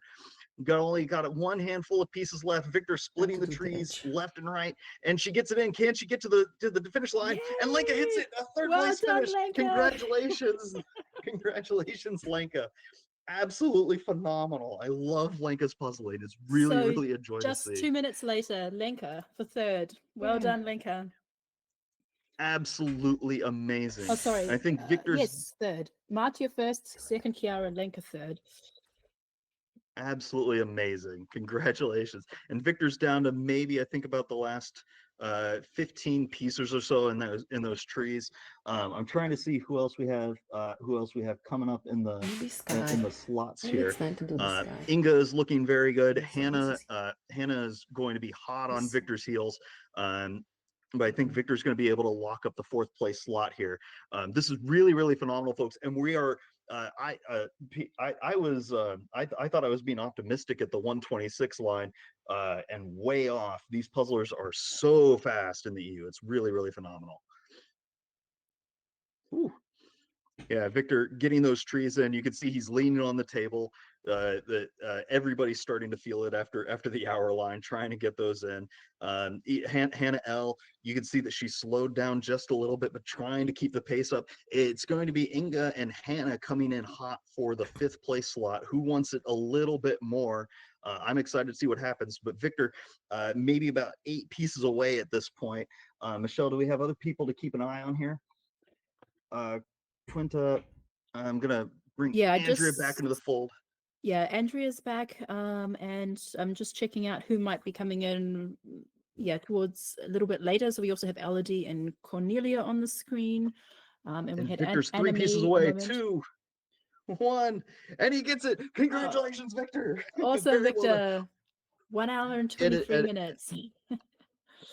Absolutely amazing. Absolutely amazing. That is phenomenal puzzling to do it that fast for that long. And Hannah's coming in hot. She has maybe about 20 pieces remaining, I think. Might be closer to 25. Apologies. But she's doing very, very well. Inga's doing excellent. I'm gonna try to pull up Elodie. Who else do we have? So Emma is really close. Emma's only a handful away. Oh wow, go Emma! Emma Quirky coming in hot to the next slot. Gonna pull this up to watch the finish. She has just a little bit of that tree line left. Left and right, you can see that it's kind of split, but she's sinking them very rapidly. Whatever she picks up is going in, and that's what you want to see in the close as we come in towards the end of a puzzle. Is you reach that point of just pure confidence. Whatever you pick up goes in. She has a couple of handfuls left of those tree line. It's her and Inga, I think, coming into the end. Hannah L losing a little bit of speed in the last half here, but Emma is accelerating rapidly coming in. You can see that she's excited. She can smell the end in sight. Her and Inga going piece for piece left and right, but I think Emma has a little bit of the edge here. She sinks another in that tree line. Now that there's just single piece gaps, she's going to be able to really, really get these ones in. Inga has a few more big splotches down in that sand region, that harder chunk of the puzzle. Hannah L getting that tree line left and right. She's trying to make up a little bit of time, but I don't know if she's going to be able to catch Emma here. Emma's down to maybe about 8 pieces, but so is Hannah. They're going left and right. Emma's down to 8. Their pieces are on the left. She's trying to get them over to the right. They're split in the tree line and down in the chilies. Is she going to be able to catch it? Hannah L only has it in the trees, so she's able to zero in a little bit more. This is going to be really close, actually. Emma getting one more piece in the chili. Hannah picking up the last little bits of trees. They're going to come down to the last couple of pieces here. This guy is Hannah's lighter. rotating it in her hand as We just quickly need as to possible. A put few more gaps in that together. tree line. Emma accelerating into the tree, left, right, trying to get those in. Hannah only has them in the left-hand side of the tree now. I think those chilies are totally done. Emma gets those ones in left, right. Is she going to be able to get it? This is really close. And Emma hits the end button. Congratulations, Emma. Fantastic job. Hannah about 3-4 pieces behind here. Right there it is. Congratulations, Hannah. That was so close. Oh, this is just thrilling puzzling. Very, very well done. Congratulations both to Emma and Hannah. That was phenomenal. Absolutely phenomenal. Whew. And now we can see that Inga is coming in hot right behind. And who else do we have on here? I'm trying to shift things around. So Jules mentioning I should remember to breathe. There is no breathing in speed puzzling. There's only go. That's the option. oh, so I'm just shifting things around a little. So on the screen right now, we have Inga, less than 10 pieces, then Andrea, Astrid, Tobias, Veronica, and Quinta. That's the But it looks like bottom edge. Inga is coming in for the next finish. Yeah, So Inga's going to be able to finish up that sand. I'm real excited for her. Tobias has some pieces scattered around. I know I should have my Tobias's #1 fan hat on. One of these days I'll make it. You can see that the thousand pieces starting to take its toll on our puzzlers. You can see the physicality starting to slow down a little bit as we come at the hour 27 mark. and Tobias always people starting stands to feel up. a little drained. Tobias always stands up. So many are sitting down, but I see Veronica standing up towards as we get to the end here. She's only got the greens left. Oh, let me grab Veronica's screen. But Inga is coming in on those last pieces. You can see that she's putting a couple of pieces in her left hand and then sinking them in the right, and she's going to be able to grab that slot. Congratulations, Inga! Very, very well done. So Phenomenal job. and we're only at 1 hour 27. So, and we're gonna have Veronica's gonna finish. So we'll probably have 8 finishes in under 90 minutes. It's absolutely phenomenal.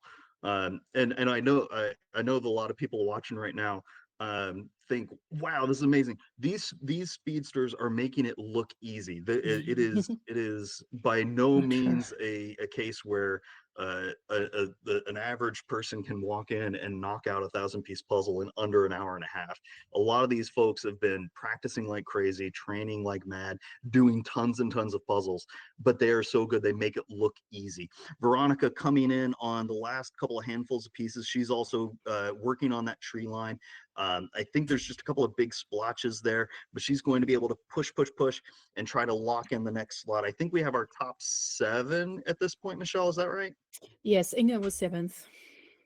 Okay, so Veronica might be able to lock in the top 8th slot here. We can see Astrid working in on that sand region. Needs to get that bottom border built in, finishing up the nacho family, and then is going to have the lower part of the chili of the 2 hot chili legs. Tobias in that sand region has some of the trees left, and Andrea Pang has mostly the upper region of tree and sky remaining. A couple of splotches here in the chilies, in the green chilies, those split between the upper left and right corners, and then that chili line. But whenever Andrea nears the end, she starts picking up the pace. It's kind of it's really fun to watch. But Veronica, trying to figure out where these last couple of pieces go, just rotate it in your hand and keep sinking it. We're all excited for you. Keep rooting for them. If you're in the chat, cheer people on, because as that hour and a half line comes in, you really want to push. So give people a shout out in the chat. Inga has lots of rooting, but she did finish. And Veronica hits the button. Congratulations, Veronica. Great job. A top 10 finish in the EJJ's first solo 1,000-piece puzzle here. Really, really phenomenal job. Congratulations, Veronica. Elodie doing a really great job here as well. We can see Astrid coming in on just the bottom right corner, those chunks of those chili legs. She might be able to accelerate and take and overtake Tobias here. And Andrea forcing in that tree line as quickly as she can. Quinta is also on screen here.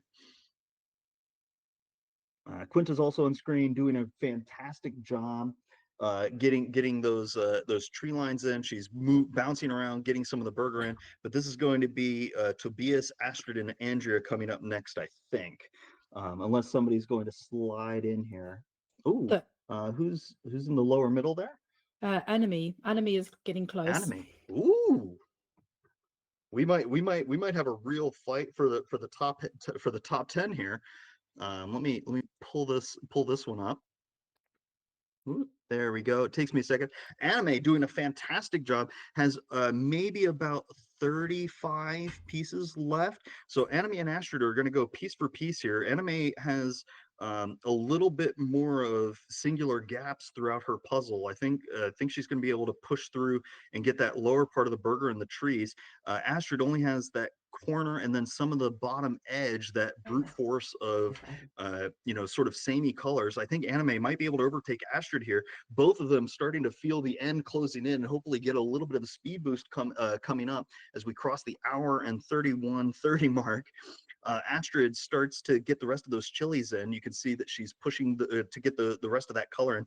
Anime picking a handful of pieces up in her left hand, tossing them into the right. She only has that lower left-hand corner remaining, and those are all dark pieces that have some pretty distinct texture on it. So hopefully she's going to be able to push it.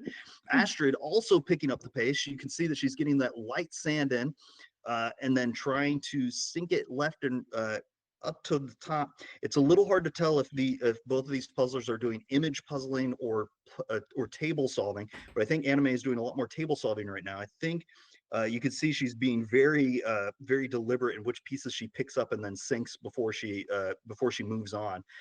There's like this brief moment of which one do I want to go, that one, and then she grabs it and sinks it rather than kind of haphazardly grabbing them. But I think she's going to pull ahead of Astrid. Anime down to like the last 5 pieces here, and she might be able to lock up our 9th place slot.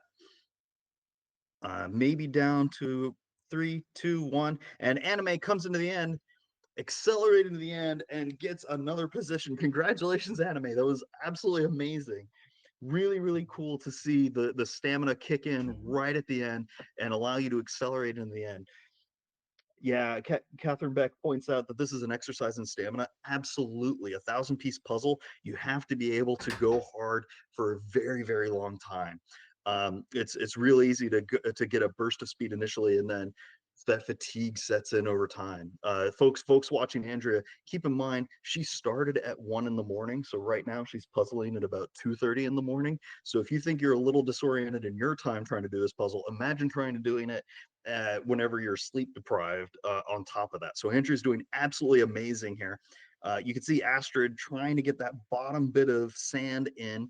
It's a little wacky. I'm wondering if she might end up doing a shape sort here just to make life a little bit easier for her, but she's being a little bit deliberate. As time drags on in these thousands, it's real easy to lose track of how long you've been working on certain sections and sort of getting sucked into certain regions. Vicky is down to the last 60 pieces or so, according to Sandra, doing really well. Tobias, you can see that he's kind of hit the time wall here, and is trying to brute force that sand region. That's where a lot of our puzzlers are going to hit the toughest section. Even Ellen, the creator of this puzzle, pointed it out that sand is going to be the hardest part. Andrea coming in on just that tree line. I think Astrid's going to be able to keep her current lead unless Andrea really puts on the gas here. But Astrid's kind of slowing down. I think she only has the bottom edge left, which maybe is about 25 pieces or so, maybe a little more, a little less, but doing a fantastic job here. I'm going to take a quick sip of water. Doesn't look. There we go. And who all else do we have on the screen here? Yeah, so Astrid is really close. She's just doing the bottom borderline. She'll be done in a minute, and very closely followed by Tobias. But yeah, it's interesting. The 2 spaces where people seem to end up is either the sand or the palm trees at the end. Yeah, and it kind of makes sense to me that the palm trees would be one of the last things to work in, because it's a same color, a same texture, but it's split. And you can see that several of our top puzzlers also needed to go back and fill in the green chilies as well as those palm trees. I think Astrid's going to be able to get the last bit of this bottom edge in and lock in a top 10 slot here. She just needs to keep the acceleration just needs to keep her foot on the pedal here. Coming into the very end, she gets 1, 2, 3, sinks it. Congratulations, Astrid. Very well done. Getting this finished in under an hour and 36 minutes. Absolutely phenomenal. Congratulations. Yeah, I'd like to take this opportunity to chat with our first place finisher today, Matja van der Meer from the Netherlands. The little one? I'll just find you. Hello, Hi. and congratulations. Thank you so much. Well, I think you have a lot of, probably that's one advantage of being in the Netherlands. You have a lot of experience puzzling 1,000 pieces. Is that correct? So I don't know. I like before I did any speed puzzling, I just always made 1,000 piece puzzles. So I didn't really do any 500s before I started speed puzzling. And then when I started speed puzzling, I guess still I did go into the 500s more, but maybe that previous kind of advantage of usually doing thousands helped. But yeah, no, it was really nice. Yeah, are you familiar with this brand? No, I never heard of it, but it's really really cool. I really like the colors, and it's really nice to sort things out, which is mostly what I like to do. So really cool. Yes. No, it was really phenomenal to watch you puzzle. How I know I was watching, but see. walk us through what you were thinking as you were doing this beast of a puzzle. The door. So I when I started, I immediately thought I was doing everything wrong because as I said, I tend to sort things. So I think I started sorting the green, the red, started the sign, the flamingos, and in between that, I started already making the boat. And then I saw all those things of the sombrero hat. So I also was making that. So before I even had all the pieces flipped, I was doing like already 6 things at the same time.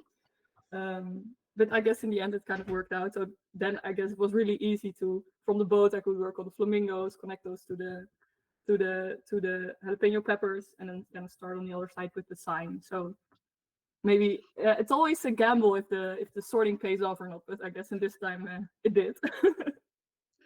Yeah, I think this is one of those puzzles where, because the colors are, and congrats, real quick pause, congrats to Tobias, my one-sided bromance. I'm really excited for you.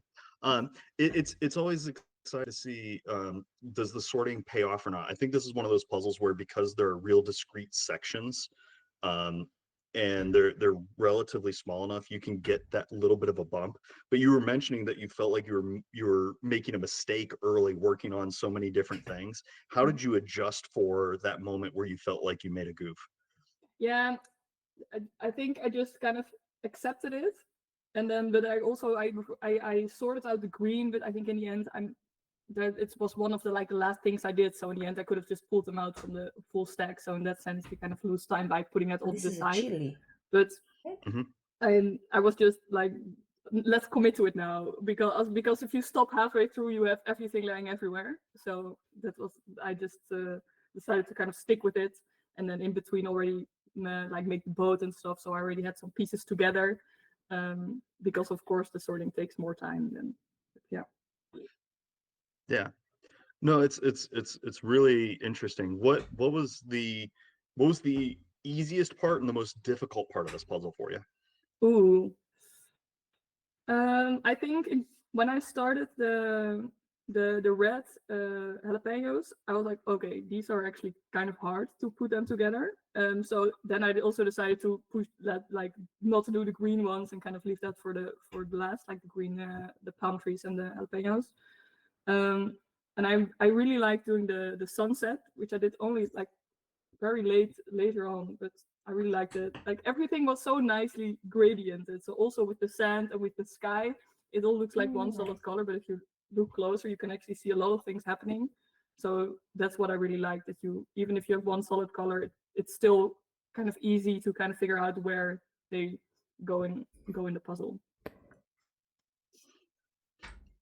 No, it's really I mean, somebody neat to this hear like this your puzzle is process on pretty that. easy, so somebody I'm has sure that a completed this lot of already, people for sure. watching or doing a 1,000-piece puzzle right Sure. now are wondering, how do you keep up the pace over such a long period of time? What goes through your head?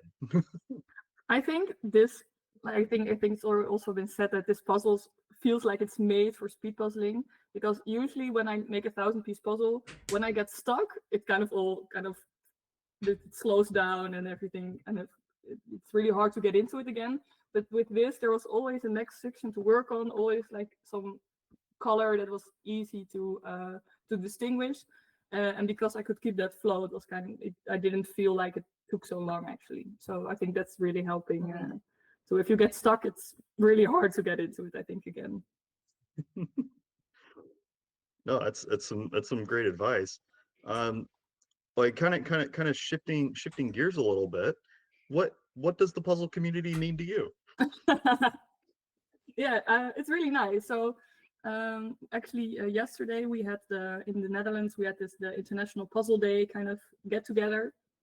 It was really nice because it was like one of the first times to actually meet all the other Dutch puzzlers like Inge and other people, which I only saw through these jigsaw jams and on Instagram, and then finally meeting them in real life and then making puzzles together. It's really, really, really nice because in my own friends, I kind of drag them along, but they're not really into speed puzzling or puzzling in general. So to really have these people that also actually enjoy it, and you can kind of bond over and like talk about tactics and those kinds of things. It's really nice because otherwise it kind of feels like you're just doing it on your own, and now you kind of do together. That's so fun. So you had sort of like online puzzle people that you were Maybe trying that's to follow and then became friend. Like how did you connect with some of these puzzler all-stars? Were you nervous about it, or were you just like, yeah, I'll say hi, see what happens? Yeah, it's sometimes through Instagram you just when I like post something or like when I won like the first jigsaw jam, then you get a message and then you can kind of connect, and it's also if they make the first step, of course it's easier to go back to start a conversation. And then at the Dutch nationals, I met a few people, which that was really nice. So like, little by little, you just start to get to know these people. But indeed, it sometimes feels a bit weird to just send someone like an Instagram message of "Hey, you're doing great" or something like that. It feels kind of weird if you don't really haven't really met these people. But that's also very nice that people are just also very open to that, because at some point on Instagram I think we've posted a gotten story all that the I was kind of pieces. figuring out my lighting situation, and then I got like from 3 different people that I've never even like had any conversation with whatsoever. I got these tips of what to do with that, so that's also really nice that it's very easygoing and you can just send someone a message kind of. Wait, That's so fun that you just all you had to do was say, hey, I'm thinking about this, and then the puzzle community was like, we got you. Yeah, exactly. Yeah. What was the best lighting tip that you got from people just randomly? Yeah, so mostly it's like putting your lights towards your wall, so it's not directly shining on your table. But then my wall was too far away, so that didn't work out. And then actually Victor gave me some advice about like putting the lamp kind of next to you and making sure like the light isn't kind of reflecting in your eye, which is then you kind of have to play with that a little bit to just make sure that kind of your light's on the sides and not directly on your puzzle, I guess, and you're not actually looking into it. But it's always a struggle. When you make Instagram posts, do you sometimes make them with the intent of I hope that some really cool puzzler sees this and says hi? Sometimes, I guess, yeah.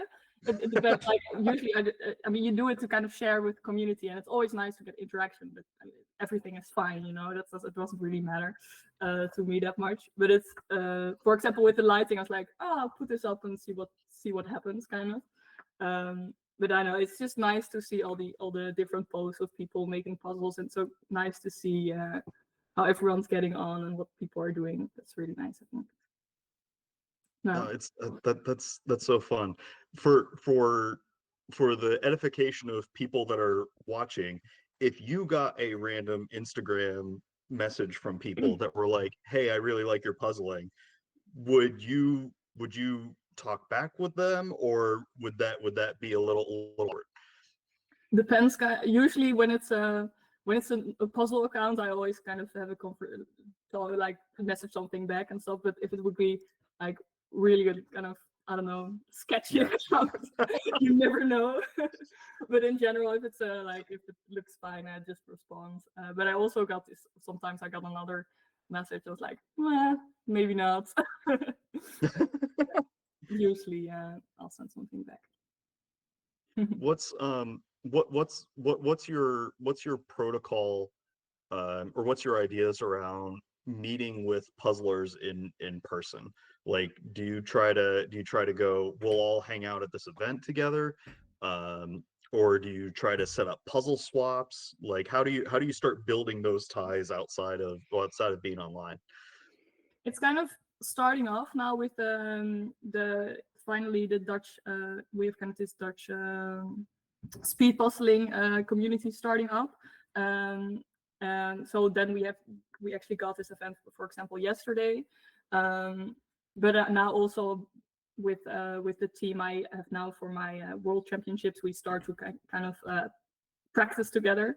But it's mostly the things that are organized already. So these events like the preliminaries for the Dutch nationals, or these events that are getting organized, and it's all kind of starting to happen now, because I think last year there was nothing really happening very much. It was not as well known, and you really see that kind of rising and being organized Now we often, just which is need really the nice. greens. But I haven't organized anything myself so far. No. Yeah. Who are kind of the big organizers in your region that get the little community events going? So yeah, I think the region is pretty much the Netherlands. Yeah. We don't have many regional yeah. things, I think. But we have, of course, we have the Jan van Haastrecht championships, which is like already kind of Take the greens. going on for a lot of long years, and that's really established. And now we have these these few people which are also kind of also pretty do a lot of things on Instagram, like Minike and those and Daniela, who are kind of building this community now really to in the Netherlands to kind of get together more often. Okay, so So this might be that's really nice. You mentioned that that a lot of your normal friends aren't really into speed puzzling. So then that guy What do they think about will be there. where you are with your puzzling and how good you are, and sort of this other like puzzle family that you're building? Yeah, I think they find it really cool that I'm kind of apparently pretty good at this kind of very niche thing. And so I did also drag my friends along to the Dutch nationals. So because I didn't have a team yet, I didn't know anyone, because it was kind of before I did the Euro Jigsaw Jam. Yes. And and I was just looking for a team, and I didn't have really anyone. And I said, let's do it. And then they were like, okay, sure, I guess. And then we started practicing, and now they kind of like it. And we also got like, we're not the best, but we were pretty decent, I think, with the four of us as well. So that's really, then they also kind of like it, but other than that, they're not really making any puzzles themselves. So it's more of a, if I want, they can come and I can drag them along a little bit. But in general, they're really supportive, and I think it's really nice that I do all these kinds of things. Yeah.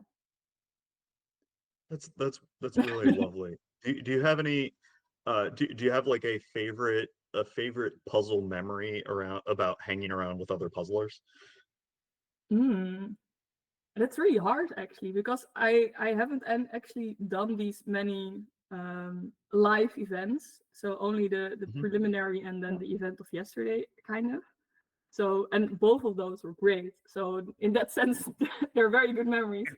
No, but I do think at the Dutch preliminaries, it's also this is very chill and very relaxed. It's very different from, I think, the World Championships, where everyone's really, for a team, we're already pretty like good into speed puzzling. And there we had these for other people on the table next to us, and they were kind of casually making the puzzle and having a beer and getting these snacks and stuff. So there is also like a whole kind of happening just to be there and have fun, and that was also very nice to see that it's that everyone's just having a very good time making a puzzle and do that kind of together. It's really nice. That one. That's wait, the other I just chili I real that sounds really cool. It's heartwarming to hear people being able to enjoy a niche thing together in an environment where they can all cheer for each other and not feel tense, which is really cool. Sorry, Do I you- just when I just you're- need to sorry, I just need to interrupt. I need to point out Rika is doing amazing. She's going to get like her best result, and she is just accelerating towards the end. So go Rika, go Rika. Go Rika, go Rika, go. You can do it. Because I see What- some other what- people are what slowing sort of- down. Some people who were ahead of her are slowing down, and she's really like, well, she's not listening to us, but go Rika. You never know. I always listen to you guys. It doesn't Well, it doesn't she might disturb listen you. to us later. Hmm. She might listen to us later, but what sort of cheering can we do for Rika right now? Oh, Vicky's so close. Oh, maybe it's between. Oh, Vicky's a few pieces ahead. Go, Vicky. Ah. Yeah, Jules is pointing out a clever use of the tray. This is a tactic becoming more and more common, where people load up the tray and put it in the middle of their puzzle, and then use that to distribute things that are on opposite sides a little bit, rather than dragging from left to right a little bit. Oh, congrats, Which Vicky. I think is interesting. So Vicky And Vicky claims knocks it out of the park. Vicky claims 19th and Rika 20th. Yay! Congratulations, Rika. That is a great time.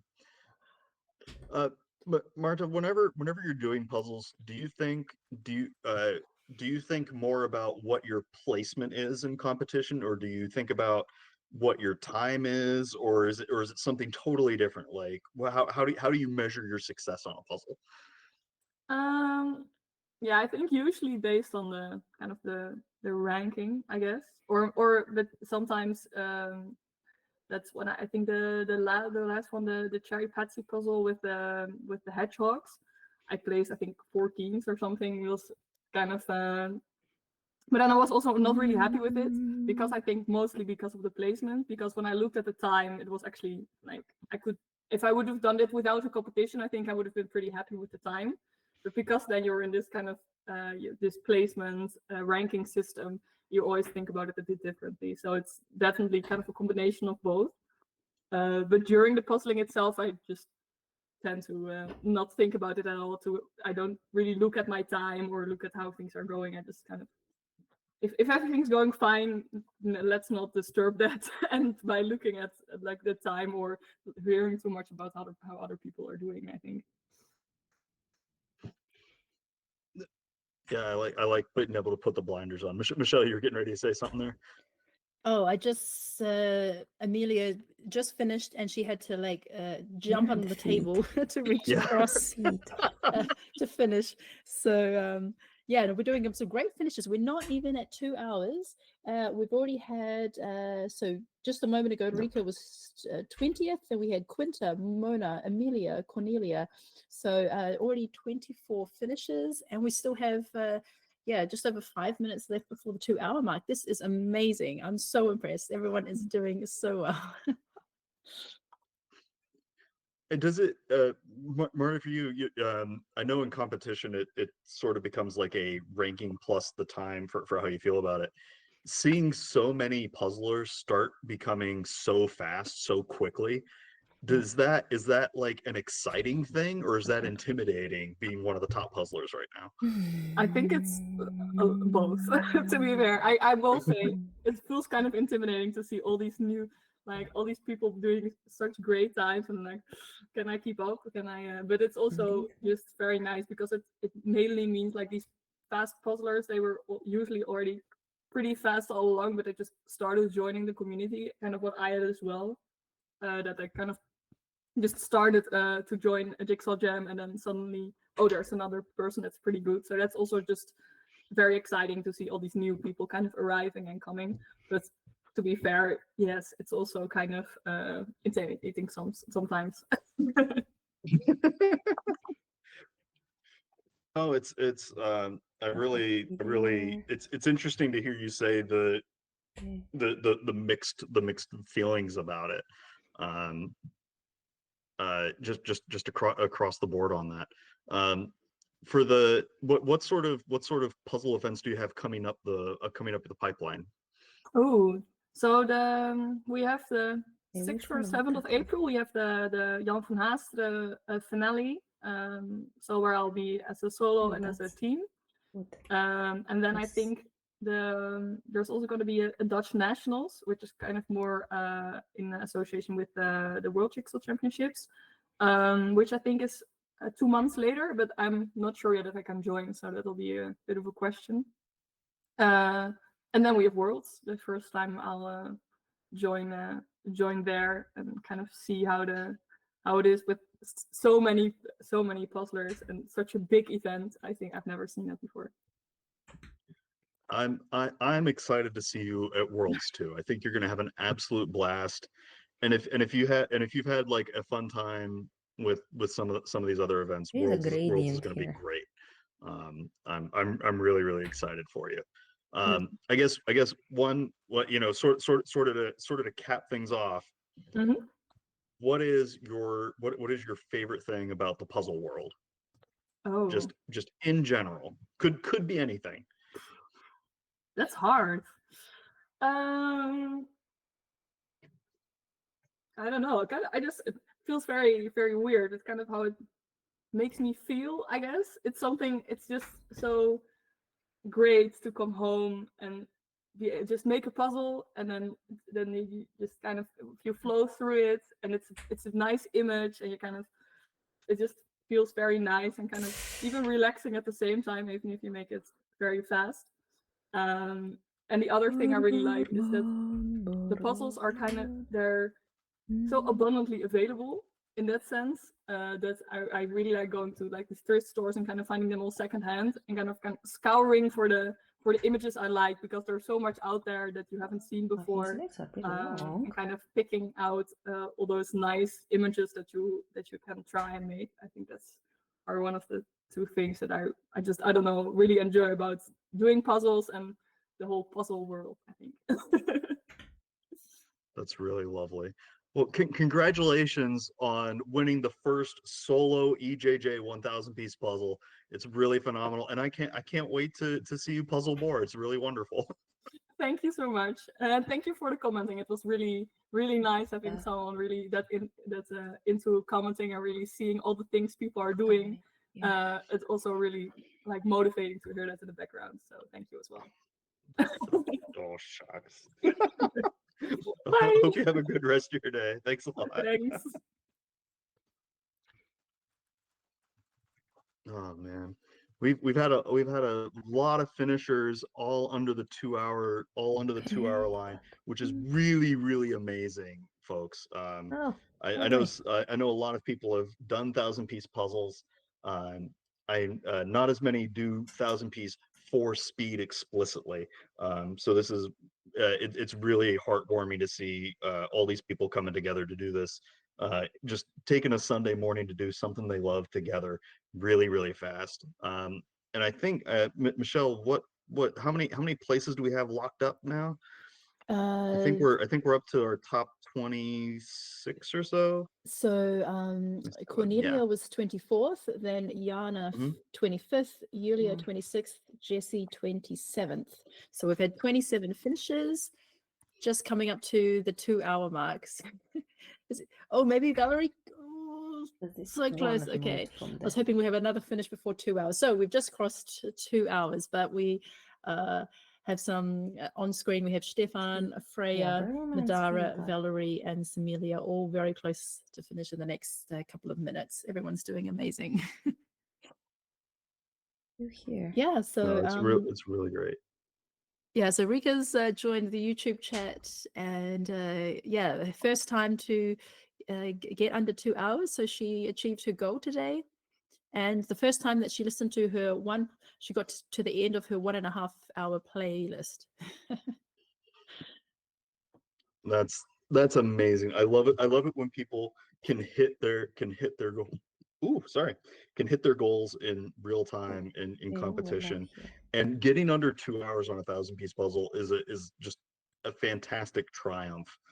So congrats, Rika. That's really great. We're all thrilled for you. Yeah, so Kiara, our second place finisher for today. You can turn your camera on. Hello. Hello. Yes. Hi. Yeah, so tell us, congratulations, and tell us what you thought about the puzzle today. Thank you. Well, I loved it. I have had like sunshine puzzles in my like to buy list for a couple of years now. It's one of those, I have too many puzzles and I'm trying to go through the pile before I buy a new one, etc. But now I have one. So I was really, really happy with the image. It's lovely. Thank you. Good choice. That's great. Yeah. So tell us about your process here. How did you attack this thing? So let me think. I changed my mind a few times during this. So I started sorting out like the chili peppers, like the reds in general, and I had like this pile of chili peppers, the edges, and kind of the hat from Mr. Bergman, the Burgerman on its own. And then as I was doing that, like by the time I finished flipping, I started noticing the boat, and the boat was way more visible than that. So I decided to change my mind, and I had all this pile of pieces that I don't know whether it was worth sorting out. And I did the boat, which was super fast and super quick, and I didn't regret that. And then I moved on with the red. So I did the chili, the hat, actually the hat and the tomato, because I hadn't noticed that there is also a tomato with the lettuce. So I had that out too. And then I don't remember anymore what I did after that. I think I did the signs, the yellow one and then the orange, and then the flamingo, and then I started connecting things with the sun. And then I noticed that there are a lot more gradients than I expected, because after I did that, I did like some corners of the edges because I had the edges out. So I did some of the edges, and I just noticed that there is this super light blue on the left of the puzzle. So I actually did the edge of that piece and like pulled out only the super light blue pieces and like did the kind of the sky, but without the palm in it. And so then finished the sun and finished the sky. So I did the tortillas first, actually. I don't know. I did the tortillas at some point pretty early, but I didn't even remember. I was wondering if that was going to be the easy find in there. No, I did the tortillas before I even did the sun. So I think it was at the beginning, just after the orange sign. I think it was orange sign, flamingo, tortillas, and then I did the sun and toucan and the sky.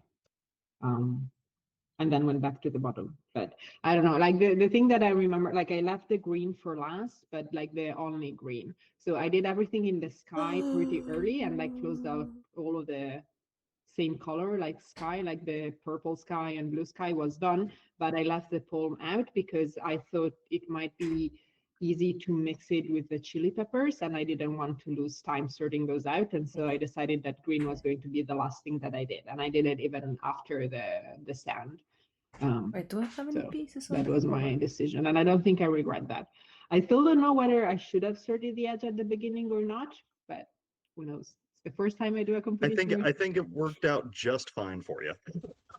It did work fine. But you know, small optimizations is what I've been wondering. I totally get it. I'm doing those same calculations all the time. Like how can you cut off just a few more seconds over the course of the whole thing?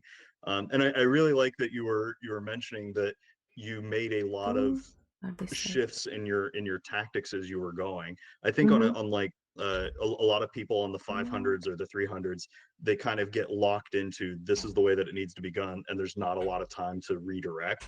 I think on thousands, people can sometimes do a similar thing where they get locked into I need to do this part first and then this part, and there's plenty of time to make shifts. At what point, whenever you're puzzling, do you make that decision to go, I need to move on, or I need to try something a little different? It's more if I'm doing a section, I think I try to commit to it and finish it, because that's something that I learned with the 500s. if I am in the middle of something and I drop it, then like I become unorganized and like that messes up like my working space and it's not great. But I do think a lot about like what is the next thing that I'm going to work on, and like I have my plan because I'm working, you know, on the toucans and I have already decided the next thing I'm going to do the sun.